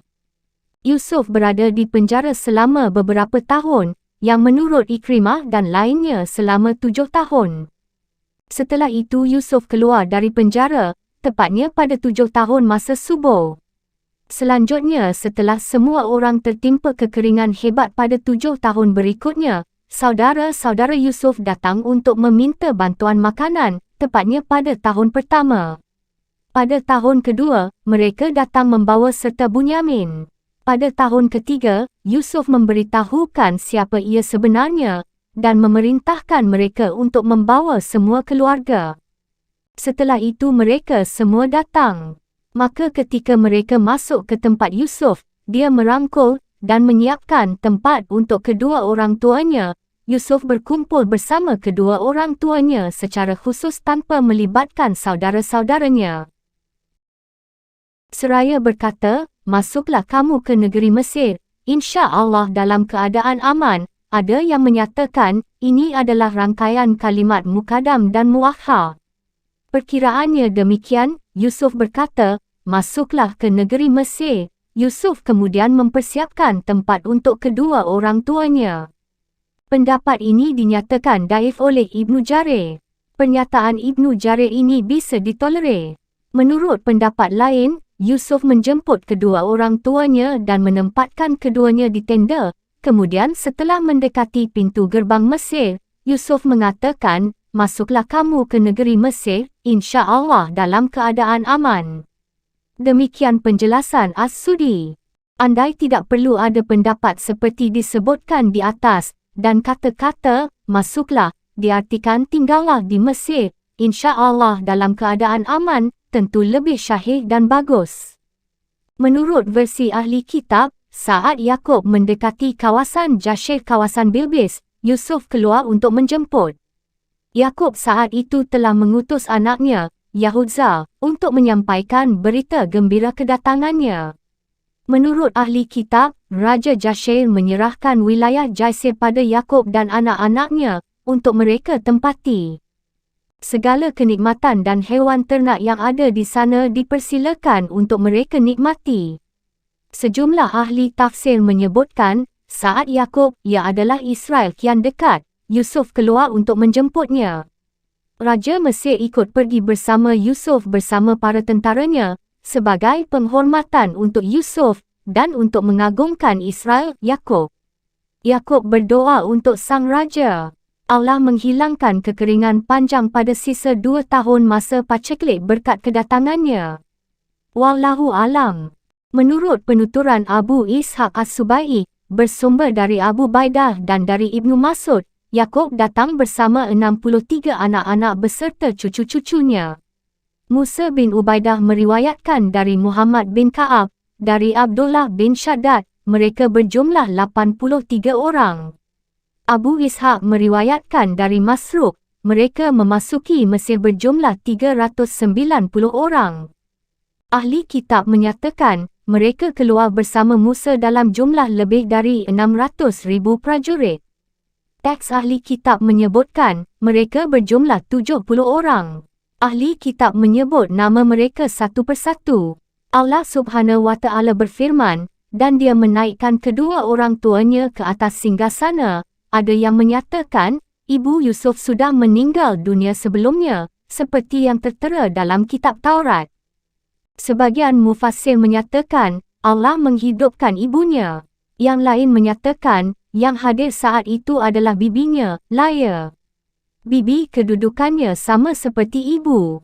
Ibnu Jarir dan lainnya menyatakan, teks Al-Quran menunjukkan, ibu Yusuf masih hidup hingga saat itu. Untuk itu, tidak perlu menukil penjelasan yang bertentangan dari ahli kitab. Pernyataan ini kuat. Wallahu alam. Yusuf mempersilakan kedua orang tuanya duduk di atas singgasana bersamanya. Dan mereka semua tunduk bersujud kepada Yusuf, iaitu kedua orang tua dan seluruh saudara-saudaranya sujud padanya sebagai penghormatan. Penghormatan seperti ini disyariatkan untuk mereka. Aturan ini juga berlaku dalam seluruh syariat, hingga diharamkan dalam syariat kita. Dan Yusuf berkata, "Wahai ayahku, inilah takwil mimpiku yang dahulu itu, iaitu ini adalah takwil mimpi yang dulu pernah aku ceritakan pada ayah. Mimpi ada 11 bintang, matahari dan bulan sujud padaku. Lalu ayah menyuruhku agar menyembunyikan mimpi ini, lalu ayah memberikan suatu janji padaku saat itu. Dan sesungguhnya Tuhanku telah menjadikannya kenyataan. Sesungguhnya, Tuhanku telah berbuat baik kepadaku, ketika Dia membebaskan aku dari penjara, iaitu setelah melalui derita dan kesulitan, Allah menjadikanku sebagai seorang penguasa yang ditaati di seluruh penjuru Mesir. Dan ketika membawa kamu dari dusun, iaitu dari perkampungan, mereka tinggal di pedalaman negeri Hail, setelah syaitan merusak hubungan antara aku dengan saudara-saudaraku, iaitu setelah mereka berbuat jahat seperti yang telah disebutkan sebelumnya. Selanjutnya Yusuf berkata, sungguh, Rabbku maha lembut terhadap apa yang Dia kehendaki, iaitu ketika menghendaki sesuatu, Ia mempersiapkan dan mempermudah sebab-sebabnya dari berbagai sisi yang tidak diketahui manusia. Allah menakdirkan dan mempermudah semua itu dengan kelembutan ciptaan dan keagungan kuasa-Nya. Sungguh, Dia yang maha mengetahui segala sesuatu, maha bijaksana terhadap makhluk, syariat dan takdirnya. Menurut versi ahli kitab, penduduk Mesir dan lainnya menukarkan seluruh harta benda yang mereka miliki, mulai dari emas, perak, tanah, perabotan, dan apapun yang mereka miliki, bahkan mereka menjual diri hingga menjadi budak, untuk mereka tukarkan dengan makanan yang berada di bawah wewenang Yusuf. Setelah itu, Yusuf menyerahkan kembali tanah mereka dan memerdekakan mereka, dengan syarat mereka semua harus bekerja. Selanjutnya, 1/5 hasil bumi dan buah-buahan diserahkan kepada sang raja. Ketentuan ini menjadi aturan bagi penduduk Mesir setelahnya. At-Saklabi menuturkan, selama beberapa tahun masa paceklik, Yusuf tidak pernah kenyang agar tidak melupakan rakyat yang kelaparan. Ia hanya makan sekali pada siang hari. Ia juga menyatakan, kebiasaan Yusuf ini diikuti oleh para raja. Saya Ibnu Katsir sampaikan, Amirul Mukminin Umar bin Khattab juga tidak pernah kenyang saat terjadi paceklik hingga kekeringan lenyap dan masa subuh tiba. Syafi'i menuturkan, seorang badui berkata kepada Umar setelah masa paceklik berlalu, masa paceklik itu telah berlalu meninggalkanmu. Kau benar-benar anak seorang ibu merdeka. Setelah Yusuf melihat kenikmatan yang diberikan padanya telah sempurna, dan keluarga yang terpisah telah menyatu kembali, Yusuf mengetahui bahawa dunia ini tidak akan abadi, apapun yang ada di dunia pasti lenyap. Setelah mencapai kesempurnaan, segala sesuatu pasti mengalami kekurangan. Saat itulah Yusuf memanjatkan pujian kepada Rabb dengan pujian sepatutnya, mengakui betapa besar kebaikan dan karunia yang Ia limpahkan. Yusuf memohon kepadanya, dan ia adalah sebaik-baik yang diminta, agar mewafatkannya dengan memegang teguh Islam saat ajalnya tiba, dan menyertakannya bersama orang-orang saleh. Permohonan Yusuf ini seperti tertera dalam doa berikut. Ya Allah, hidupkan kami sebagai orang-orang Muslim, dan wafatkan kami sebagai orang-orang Muslim, iaitu saat Engkau mewafatkan kami. Kemungkinan, Yusuf memanjatkan doa tersebut kala menjelang kematian, seperti yang diminta Nabi SAW saat sekarat, agar ruhnya diangkat ke golongan tertinggi, yakni alam para malaikat, bersama teman-teman yang saleh dari kalangan para Nabi dan Rasul, seperti yang beliau ucapkan, Ya Allah, sertakan aku dalam golongan tertinggi, sebanyak 3 kali. Setelah itu beliau wafat. Kemungkinan lain, Yusuf memohon untuk diwafatkan dalam keadaan berpegang teguh pada Islam kala ia sihat. Kondisi seperti ini berlaku dalam agama dan syariat mereka, seperti disebutkan dalam riwayat dari Ibnu Abbas. Ia berkata, sebelum Yusuf, tak seorang Nabi pun mengharap kematian. Berbeza dengan syariat kita, berdoa memohon kematian tidak diperbolehkan, kecuali saat terjadi fitnah, seperti disebutkan dalam hadis Muadz tentang doa yang diriwayatkan Ahmad, dan jika engkau hendak menimpakan fitnah, yakni hukuman kepada suatu kaum, maka wafatkanlah aku keharibaanmu tanpa terkena fitnah. Hadis lain menyebutkan, wahai anak Adam, kematian lebih baik bagimu daripada fitnah. Maryam berkata, aduhai, alangkah baiknya aku mati sebelum ini, dan aku menjadi barang yang tidak berarti, lagi dilupakan. Surah Maryam ayat 23. Ali bin Abi Talib mengharapkan kematian saat segalanya kian genting, kala fitnah kian besar, peperangan kian hebat, dan semakin banyak desas-desus. Imam Bukhari, Abu Abdullah, pemilik kitab Syahih, juga mengharap kematian, kala kondisi yang ia hadapi kian berat dan menerima banyak sekali teror dari para penentangnya. Sementara dalam kondisi makmur, Imam Bukhari dan Muslim meriwayatkan dalam kitab Syahih masing-masing dari hadis Anas bin Malik yang menuturkan Rasulullah sallallahu alaihi wasallam bersabda, "Janganlah seseorang dari kalian mengharapkan kematian kerana suatu bahaya yang menimpanya. Kerana mungkin ia orang yang berbuat baik, sehingga bisa meningkatkan kebaikannya, dan mungkin ia orang yang berbuat keburukan, sehingga ia bisa bertobat. Tapi hendaklah mengucapkan, Ya Allah, hidupkanlah aku selama hidup lebih baik bagiku, dan wafatkanlah aku jika mati lebih baik bagiku." Yang dimaksud bahaya dalam hadis ini adalah musibah yang secara khusus menimpa badan seorang hamba, seperti sakit dan semacamnya, bukan dalam agama. Mengacu pada tekstual ayat, Nabi Yusuf memohon tersebut saat menjelang kematian. Ibnu Ishaq menuturkan bersumber dari ahli kitab, Yakub tinggal di Mesir di tempat Yusuf selama 7 tahun, setelah itu Yakub meninggal dunia. Yakub berwasiat kepada Yusuf agar jenazahnya dimakamkan bersama ayah dan kakeknya, Ibrahim dan Ishaq.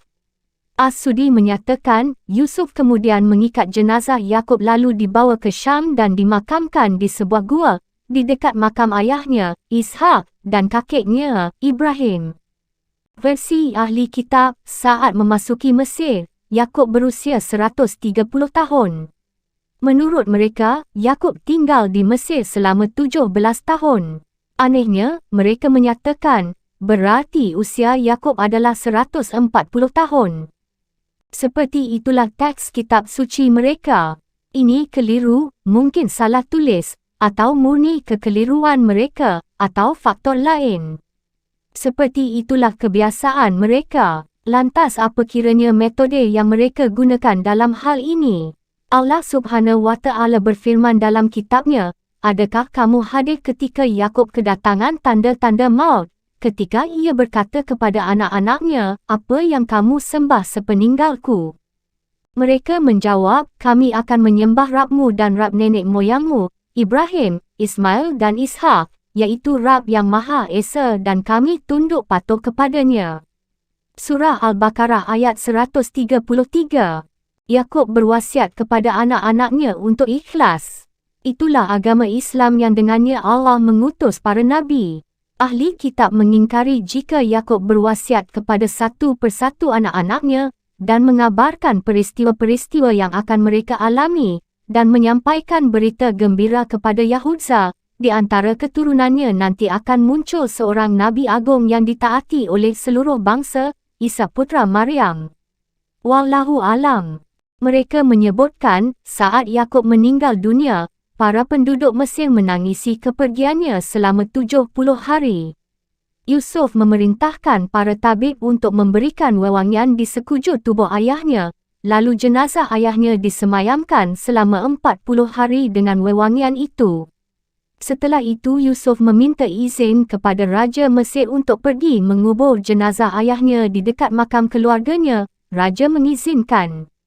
Sejumlah pembesar dan orang-orang Mesir yang dituakan juga ikut menghantar. Setelah tiba di Hebron, mereka mengubur jenazah Yakub di sebuah gua yang dibeli Ibrahim Al-Khalil dari Efran bin Shahar Al-Haitsi.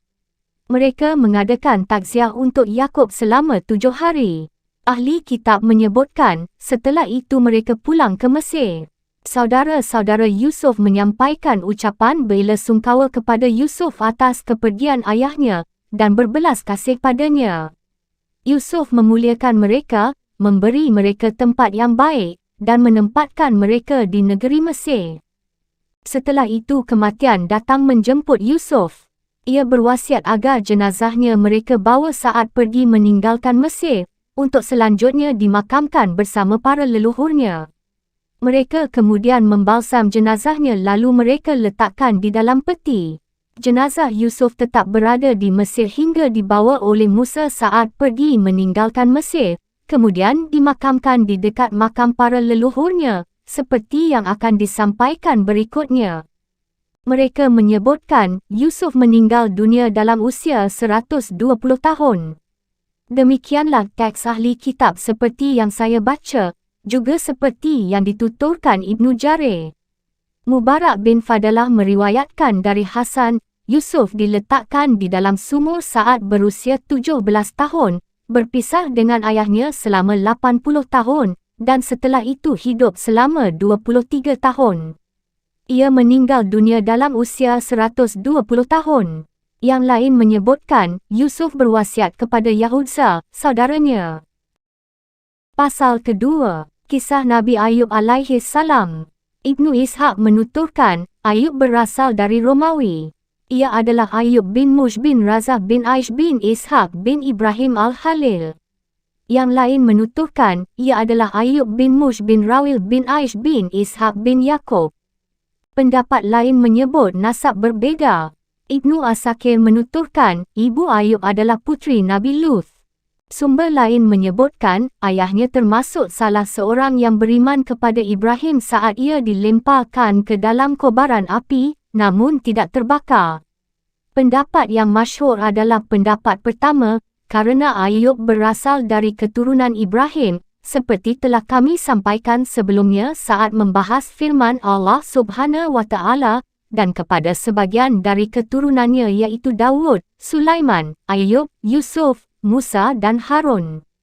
Demikianlah kami memberi balasan kepada orang-orang yang berbuat baik. Surah Al-An'am ayat 84. Ayub termasuk salah satu nabi yang secara nas disebut diberi wahyu, seperti tertera dalam surah An-Nisa dalam firman-Nya, sesungguhnya kami telah memberikan wahyu kepadamu sebagaimana kami telah memberikan wahyu kepada Nuh dan nabi-nabi yang kemudiannya. Dan kami telah memberikan wahyu pula kepada Ibrahim, Ismail, Ishak, Yakub dan anak cucunya, Isa, Ayub, Yunus, Harun dan Sulaiman. Dan kami berikan Zabur kepada Daud. Surah An-Nisa ayat 163. Yang benar, Ayub berasal dari keturunan Aish bin Ishak. Isteri Ayub, menurut salah satu sumber, bernama Laya binti Yaqub. Yang lain menyebut Rahmah binti Afraim. Yang lain menyebut Laya binti Mansa bin Yaqub. Inilah yang paling masyhur, dan kerana itu kami sebutkan di sini. Setelah kisah Ayub, berikutnya dilanjutkan dengan kisah Nabi-Nabi Bani Israel, insya-Allah. Kepadanya juga kita percaya dan berserah diri. Allah Subhanahu wa Ta'ala berfirman, dan ingatlah kisah Ayub ketika dia berdoa kepada Tuhannya, Ya Tuhanku, sungguh, aku telah ditimpa penyakit, padahal Engkau Rabb yang Maha Penyayang dari semua yang penyayang.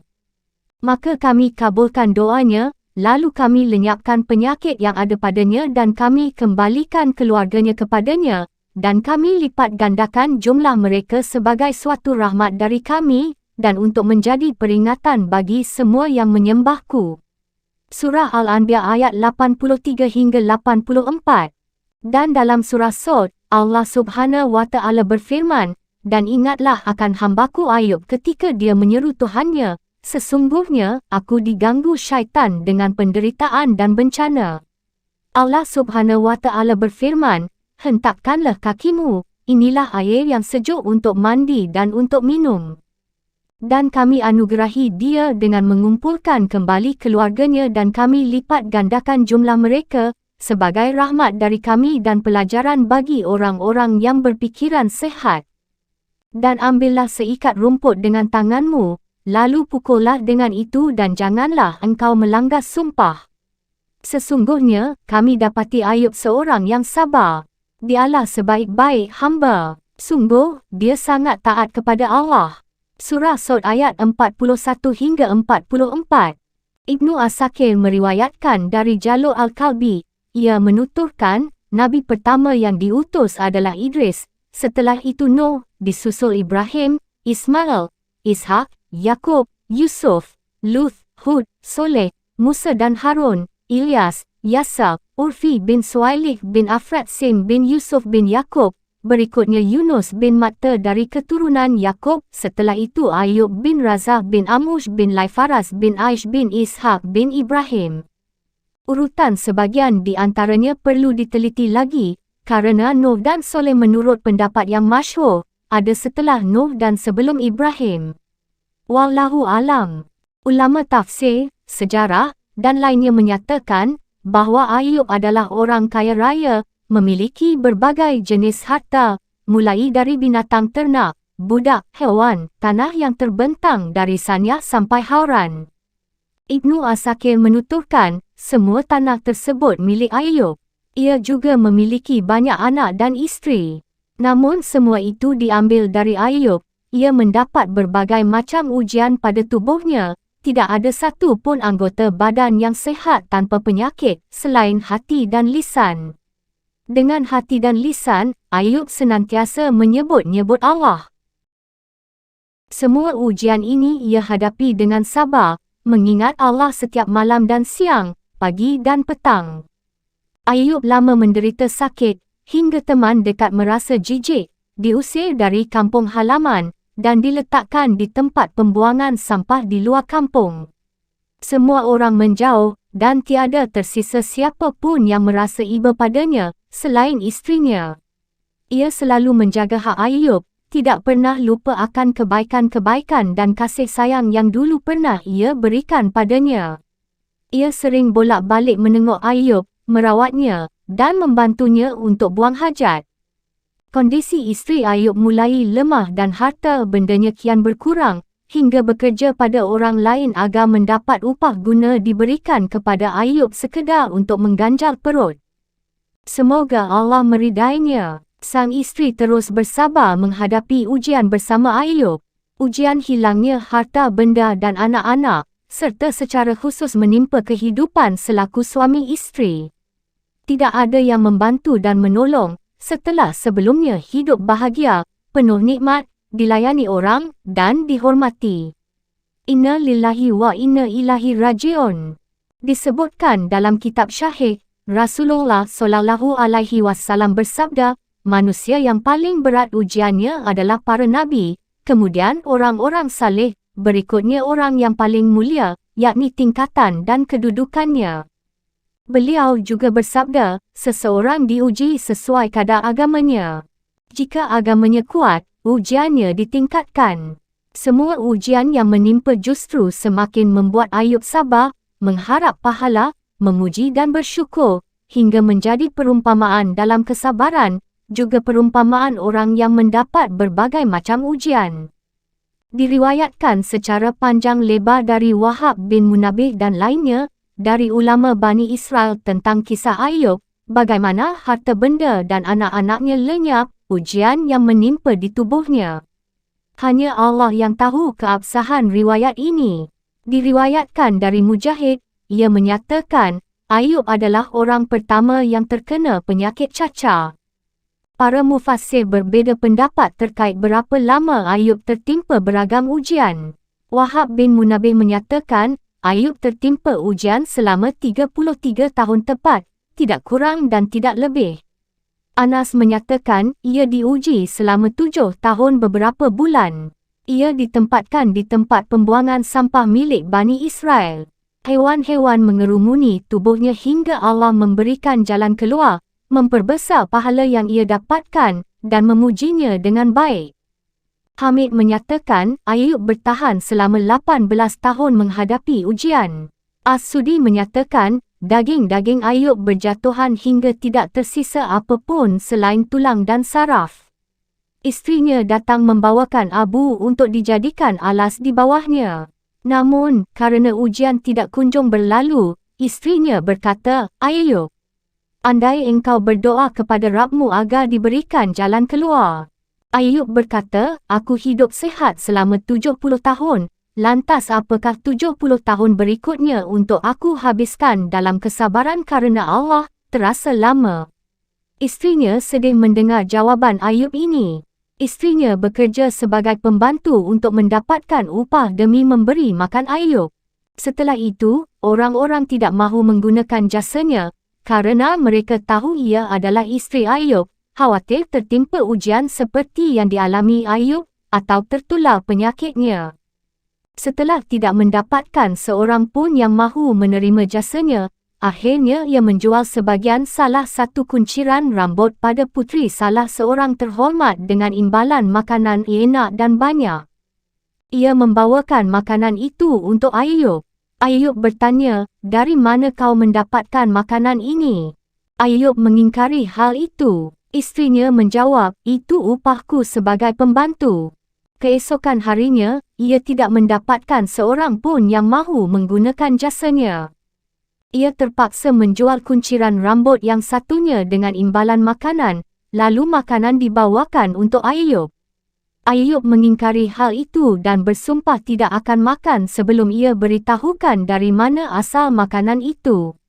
Isterinya kemudian membuka kerudungnya. Saat Ayub melihat kepala isterinya botak, ia berdoa, "Ya Tuhanku, sungguh, aku telah ditimpa penyakit, padahal Engkau Rabb yang Maha Penyayang dari semua yang penyayang." Surah Al-Anbiya ayat 83. Ibnu Abi Hatim menuturkan, "Ayahku bercerita kepada kami, Abu Salamah bercerita kepada kami, Jarir bin Hazim bercerita kepada kami, dari Abdullah bin Ubaid bin Umair, ia berkata, Ayub punya dua saudara.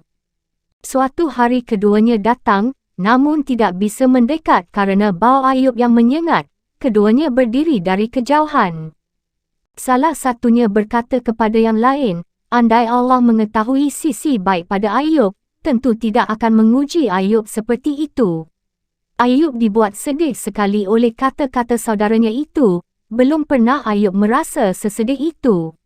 Ayub kemudian mengatakan, "Ya Allah, jika Engkau mengetahui bahawa aku tidak pernah tidur dalam keadaan kenyang sekalipun, dan aku mengetahui tempat orang yang lapar, maka benarkan kata-kataku."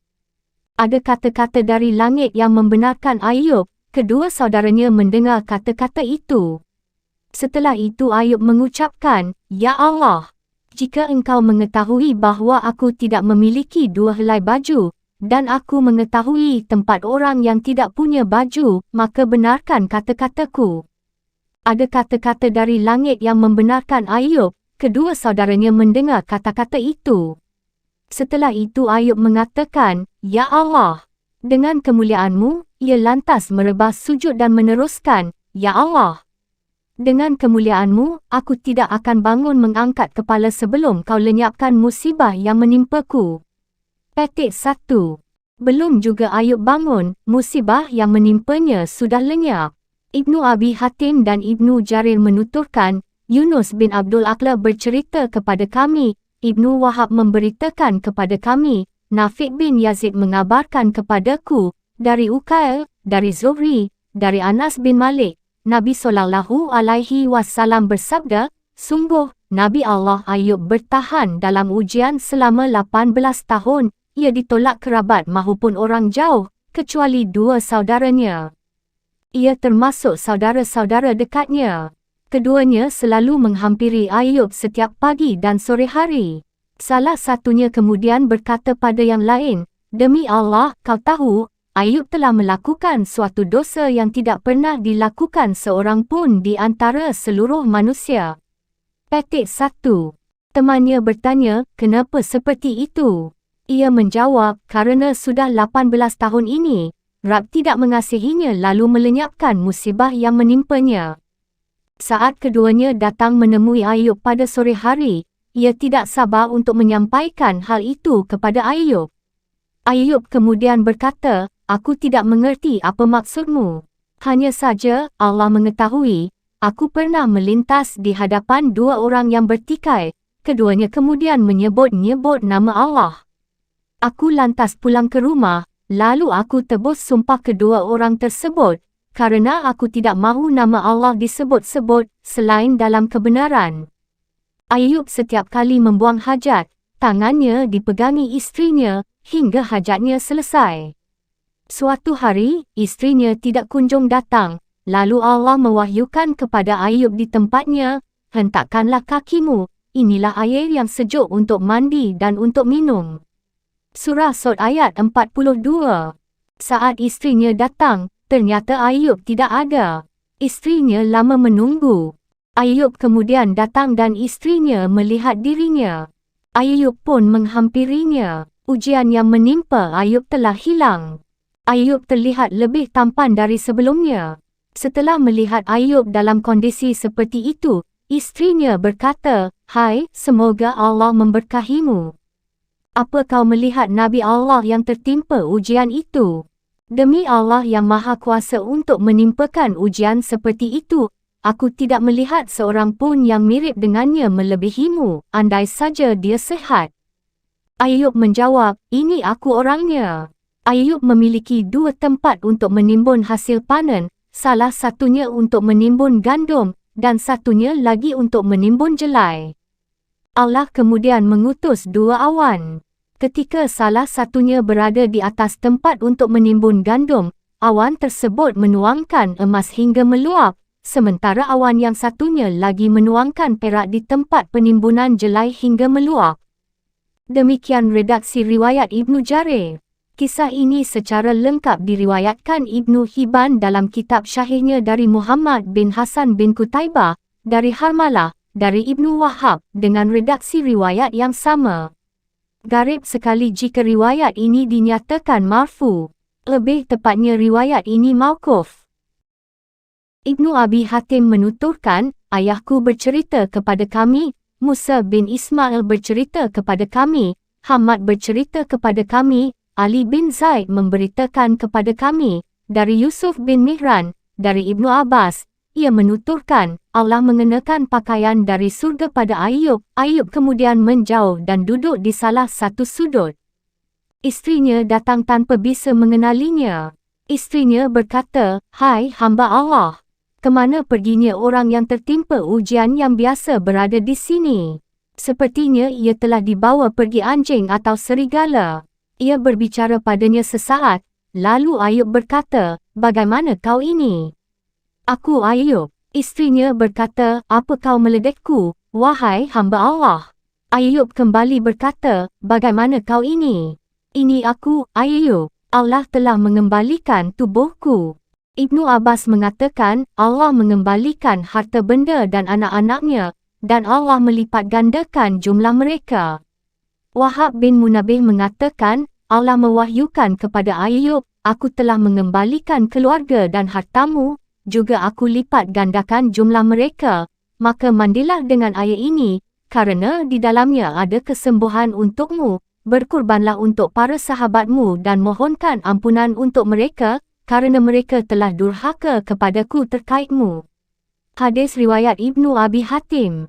Ibnu Abi Hatim menuturkan, Abu Zurah bercerita kepada kami, Amr bin Masruq bercerita kepada kami, Himam bercerita kepada kami, dari Qatadah, dari Nadab bin Anas, dari Bashir bin Nahik, dari Abu Hurairah, dari Nabi SAW, beliau bersabda, saat Allah menyembuhkan Ayub, ia menghujankan belalang emas padanya.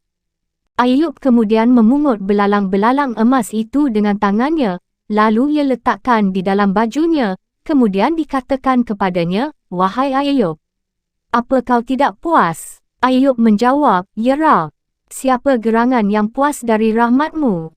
Seperti itulah yang diriwayatkan Imam Ahmad dari Abu Dawud At-Tayalisi, Abdus Samad dari Himam, dari Qatadah, dengan matan yang sama. Juga diriwayatkan Ibnu Hibban dalam kitab syahihnya, dari Abdullah bin Muhammad Al-Azdi, dari Ishaq bin Rahawai, dari Abdus Samad dengan matan yang sama. Hanya saja tidak satu pun di antara para pemilik kitab hadis mentakhrij hadis ini, meski hadis ini sesuai syarat kitab sahih. Wallahu alam. Imam Ahmad menuturkan, Sufyan bercerita kepada kami, dari Abu Zinad, dari Al-Araj, dari Abu Hurairah, sebelah kaki belalang dari emas dikirim untuk Ayub. Ayub kemudian menaruhnya di dalam baju, lalu dikatakan, "Wahai Ayub, apa yang telah kami berikan kepadamu tidak cukup?" Ayub mengatakan, "Ya Rabb, siapa gerangan yang merasa cukup dari rahmatmu?" Hadis ini mauquf. Hadis ini juga diriwayatkan dari Abu Hurairah melalui jalur lain secara marfu. Imam Ahmad menuturkan, Abdul Razak bercerita kepada kami, Mama bercerita kepada kami dari Himam bin Munabih. Ia berkata, inilah yang diceritakan Abu Hurairah kepada kami. Ia berkata, Rasulullah Shallallahu Alaihi Wasallam bersabda, saat Ayub tengah mandi dengan telanjang, kaki belalang dari emas jatuh, lalu Ayub menadahi dengan bajunya. Rabb Azza wa Jalla kemudian memanggilnya, wahai Ayub, bukankah aku telah memberikan kecukupan kepadamu sehingga kau tidak perlu mengambil apa yang kau lihat itu? Ayub menjawab, betul ya Rabb. Namun aku tidak bisa merasa cukup dari berkahmu. Hadis riwayat Bukhari dari hadis Abdur Razak, dengan matan yang sama. Firman-Nya, hentakkanlah kakimu, iaitu hentakkan kakimu ke tanah. Ayub kemudian melaksanakan yang diperintahkan padanya. Allah kemudian memancarkan mata air yang sejuk. Allah memerintahkannya untuk mandi dan meminum air itu. Kemudian Allah menghilangkan penyakit dan gangguan yang ada pada dirinya secara lahir dan batin. Allah menggantinya dengan kesehatan lahir batin, rupa nan elok, dan harta benda yang banyak, hingga Allah menuangkan harta untuknya sebanyak-banyaknya. Allah juga menurunkan hujan belalang emas padanya. Allah menggantikan keluarganya, seperti yang ia sampaikan, dan kami kembalikan keluarganya kepadanya, dan kami lipat gandakan jumlah mereka. Surah Al-Anbiya ayat 84. Ada yang menyatakan, Allah menghidupkan kembali mereka semua. Pendapat lain menyatakan, Allah menggantikan keluarganya di dunia, dan akan menyatukan mereka semua di akhirat. Firman-Nya, sebagai suatu rahmat dari kami, iaitu kami hilangkan kesulitan yang mendera, kami hilangkan bahaya yang menimpa, sebagai rahmat, kasih sayang, dan kebaikan dari kami. Dan untuk menjadi peringatan bagi semua yang menyembah kami, iaitu sebagai peringatan bagi siapapun yang mendapat ujian pada tubuh, harta benda, dan anak. Siapapun yang mendapatkan ujian seperti ini, ia punya teladan dalam sosok Nabi Ayub yang diberi ujian lebih besar, lalu ia sabar dan mengharap pahala, hingga Allah melenyapkan ujian darinya. Keliru kalangan yang menyebut isteri Ayub bernama Rahmah berdasarkan ayat di atas. Dahak meriwayatkan dari Ibnu Abbas, Allah mengembalikan usia muda pada isteri Ayub dan membuatnya lebih cantik, hingga melahirkan 26 anak lelaki untuk Ayub. Setelah itu, Ayub hidup selama 70 tahun di Romawi, memeluk agama yang lurus. Setelah Ayub meninggal, mereka mengubah agama Ibrahim. Firman-Nya, dan ambillah seikat rumput dengan tanganmu, lalu pukullah dengan itu dan janganlah engkau melanggar sumpah. Sesungguhnya, kami dapati Ayub seorang yang sabar. Dialah sebaik-baik hamba. Sungguh, dia sangat taat kepada Allah. Surah Sod ayat 44. Ini keringanan dari Allah untuk hamba dan Rasul-Nya, Ayub, atas sumpahnya untuk mencambuk isterinya sebanyak 100 kali. Menurut salah satu pendapat, Ayub bersumpah seperti itu kerana isterinya menjual rambutnya. Pendapat lain menyatakan, syaitan dalam wujud seorang tabib datang kepada isterinya lalu meresepkan obat untuk Ayub.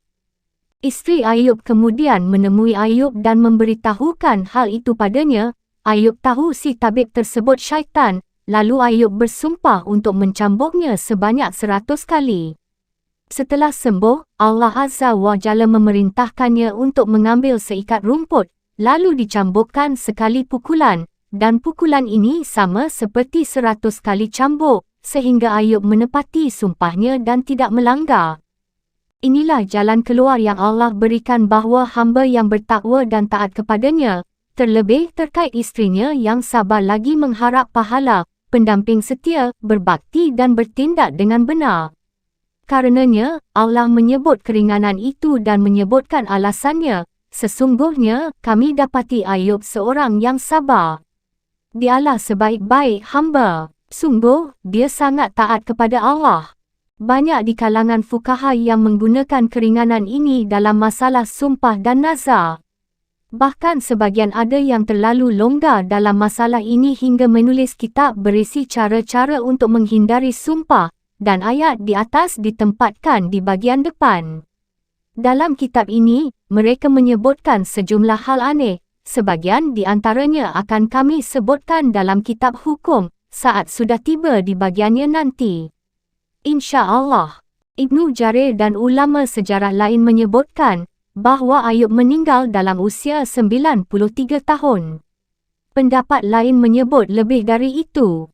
Laits meriwayatkan dari Mujahid, intinya bahawa pada hari kiamat, Allah menjadikan Sulaiman sebagai hujah bagi orang-orang kaya, Yusuf sebagai hujah bagi orang-orang mulia, dan Ayub sebagai hujah bagi orang-orang yang tertimpa ujian. Ibnu Asakir juga meriwayatkan hadis ini secara makna. Ayub berwasiat kepada anaknya, Haumal, sedangkan yang menyebarkan agama sepeninggalnya adalah anaknya, Bisai bin Ayub. Dialah yang oleh sebagian besar orang disebut Zulkifli. Wallahu alam adalah seorang nabi. Anak Ayub ini meninggal setelahnya, menurut mereka. Ia meninggal dalam usia 75 tahun. Berikut akan kami sampaikan kisah Zulkifli, kerana menurut sebagian ahli sejarah, dia adalah anak Ayub. Dan berikut kisahnya. Pasal ketiga, kisah Nabi Zulkifli alaihi salam.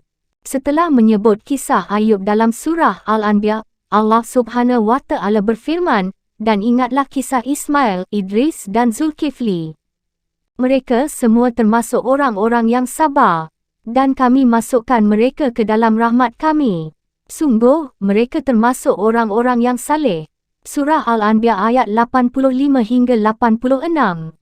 Dalam surah Sod, Allah Subhanahu wa Ta'ala juga berfirman setelah menyebutkan kisah Ayub, dan ingatlah hamba-hambaku Ibrahim, Ishak dan Yakub yang mempunyai kekuatan-kekuatan yang besar dan ilmu-ilmu yang tinggi. Sungguh, kami telah mensucikan mereka dengan menganugerahkan akhlak yang tinggi kepadanya, iaitu selalu mengingatkan manusia kepada negeri akhirat. Dan sungguh, di sisi kami mereka termasuk orang-orang pilihan yang paling baik. Dan ingatlah Ismail, Ilyasa, dan Zulkifli. Semuanya termasuk orang-orang yang paling baik. Surah Sod ayat 45 hingga 48. Tekstual ayat Al-Quran yang menyebut Zulkifli dengan pujian bersamaan dengan para tokoh Nabi ini menunjukkan bahawa ia adalah seorang Nabi. Dan inilah yang masyhur. Sebagian lainnya menyatakan bahawa Zulkifli bukan Nabi, hanya orang saleh, bijak dan adil. Ibnu Jarir tidak memberikan pendapat apapun dalam hal ini. Wallahu alam. Ibnu Jarir dan Abu Najih meriwayatkan dari Mujahid. Zulkifli bukan seorang nabi, ia hanya seorang yang saleh. Ia menjamin kaumnya untuk mengurus persoalan mereka, memutuskan perkara di antara mereka dengan adil. Ia melakukan hal itu, karenanya ia disebut Zulkifli.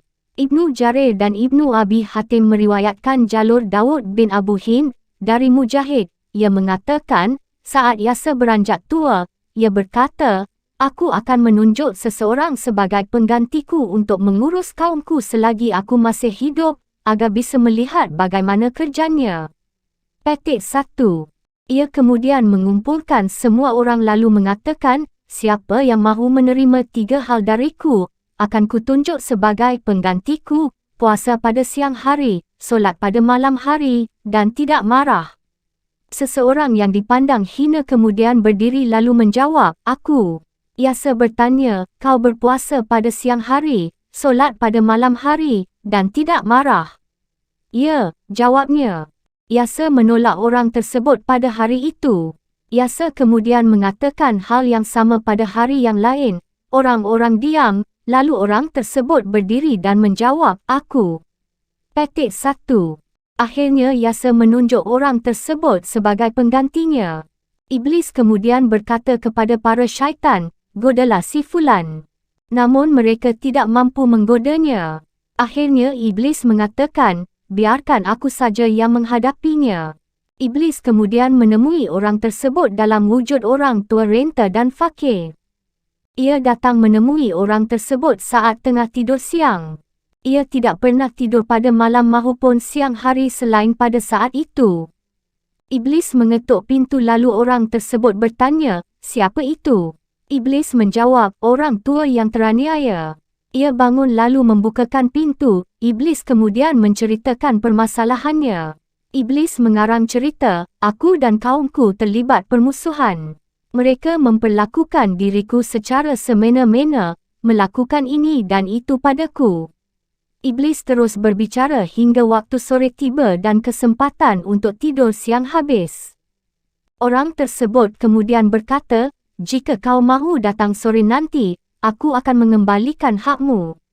Pada sore harinya, orang tersebut duduk di majlisnya. Ia melihat ke sana kemari apakah Pak Tua datang, namun ia tidak melihatnya. Pada keesokan harinya, ia kembali memutuskan perkara di antara orang-orang yang bertikai. Ia menunggu-nunggu Pak Tua tersebut, tapi tidak juga datang. Ia kembali untuk tidur siang. Saat tidur, Iblis datang lalu mengetuk pintu. Ia bertanya, siapa itu? Iblis menjawab, orang tua renta yang teraniaya. Ia membukakan pintu lalu berkata padanya, bukankah sudah kukatakan padamu, saat aku duduk memutuskan perkara orang, silahkan kau datang padaku. Iblis mengarang-ngarang cerita, mereka adalah kaum yang paling buruk. Saat melihatmu duduk memutuskan perkara, mereka akan mengatakan, kami akan memberikan hakmu. Petik 1. Namun setelah kau pergi, mereka akan mengingkari hakku. Orang tersebut berkata, pergilah. Temuilah aku sore nanti. Ia tidak sempat tidur siang. Pada sore harinya, ia melihat ke sana kemari tapi tidak melihat Pak Tua tersebut. Ia mengantuk berat, lalu berpesan pada salah seorang keluarganya, jangan kau biarkan siapa pun mendekati pintu ini. Aku mahu tidur, aku mengantuk sekali. Pada saat seperti itu, Iblis datang, lalu orang yang menjaga pintu berkata, jangan mendekat, jangan mendekat. Iblis berkata, aku kemarin sudah menemuinya dan aku utarakan persoalanku padanya. Si penjaga pintu berkata, tidak, demi Allah. Ia memerintahkanku agar tak seorang pun mendekati pintu. Saat Iblis tidak bisa berbuat apa-apa, ia melihat ada lubang di dinding rumah, lalu memanjatnya, kemudian masuk ke dalam rumah. Ia mengetuk pintu dari dalam. Orang tersebut terbangun lalu berkata, hai si Fulan, bukankah aku telah memerintahkanmu untuk tidak datang saat aku tidur? Iblis itu berkata, demi Allah, kau tidak didatangi melalui pintu ini. Pikirkan, dari mana kau didatangi?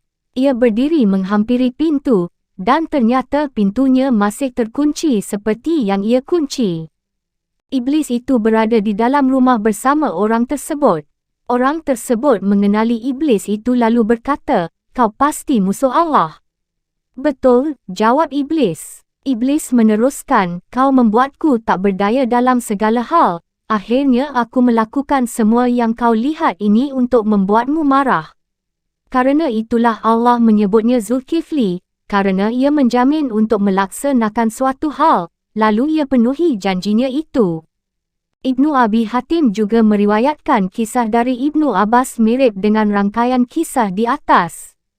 Demikian juga yang diriwayatkan dari Abdullah bin Harits, Muhammad bin Qais, anak bungsu Hujairah, dan kalangan salaf lainnya. Ibnu Abi Hatim menuturkan, ayahku bercerita kepada kami, Abu Jamhir bercerita kepada kami, Said bin Bashir memberitakan kepada kami, Qatadah bercerita kepada kami, dari Kinanah bin Akhnas, ia berkata, aku mendengar Al-Asy'ari, maksudnya Abu Musa radhiyallahu anha, menyampaikan khutbah di atas mimbar ini, Zulkifli bukan seorang nabi, ia hanya orang saleh, setiap harinya solat 100 kali. Zulkifli menjamin untuk menjalankan amanat agama sepeninggal Yasser. Setelah itu, ia solat 100 kali setiap hari. Karena itu ia disebut Zulkifli. Ibnu Jarir juga meriwayatkan hadis ini dari jalur Abdul Razak, dari Mama, dari Qatadah. Ia berkata, Abu Musa al-Asy'ari mengatakan, Qatadah menyebutkan riwayat di atas dengan sanad terputus. Sementara hadis yang diriwayatkan Imam Ahmad berikut, Asbagh bin Muhammad bercerita kepada kami, Amzi bercerita kepada kami, dari Abdullah bin Abdullah, dari Sa'ad, bekas budak Talha, dari Ibnu Umar, ia mengatakan, Aku mendengar suatu hadis dari Rasulullah sallallahu alaihi wasallam, andai aku tidak mendengarnya sekali atau dua kali, Ibnu Umar menyebut hingga berkali-kali, tentu hadis ini tidak aku sampaikan. Aku mendengarnya lebih dari itu. Beliau menyampaikan, Kifli berasal dari Bani Israel. Ia tidak pernah menjaga diri untuk melakukan dosa.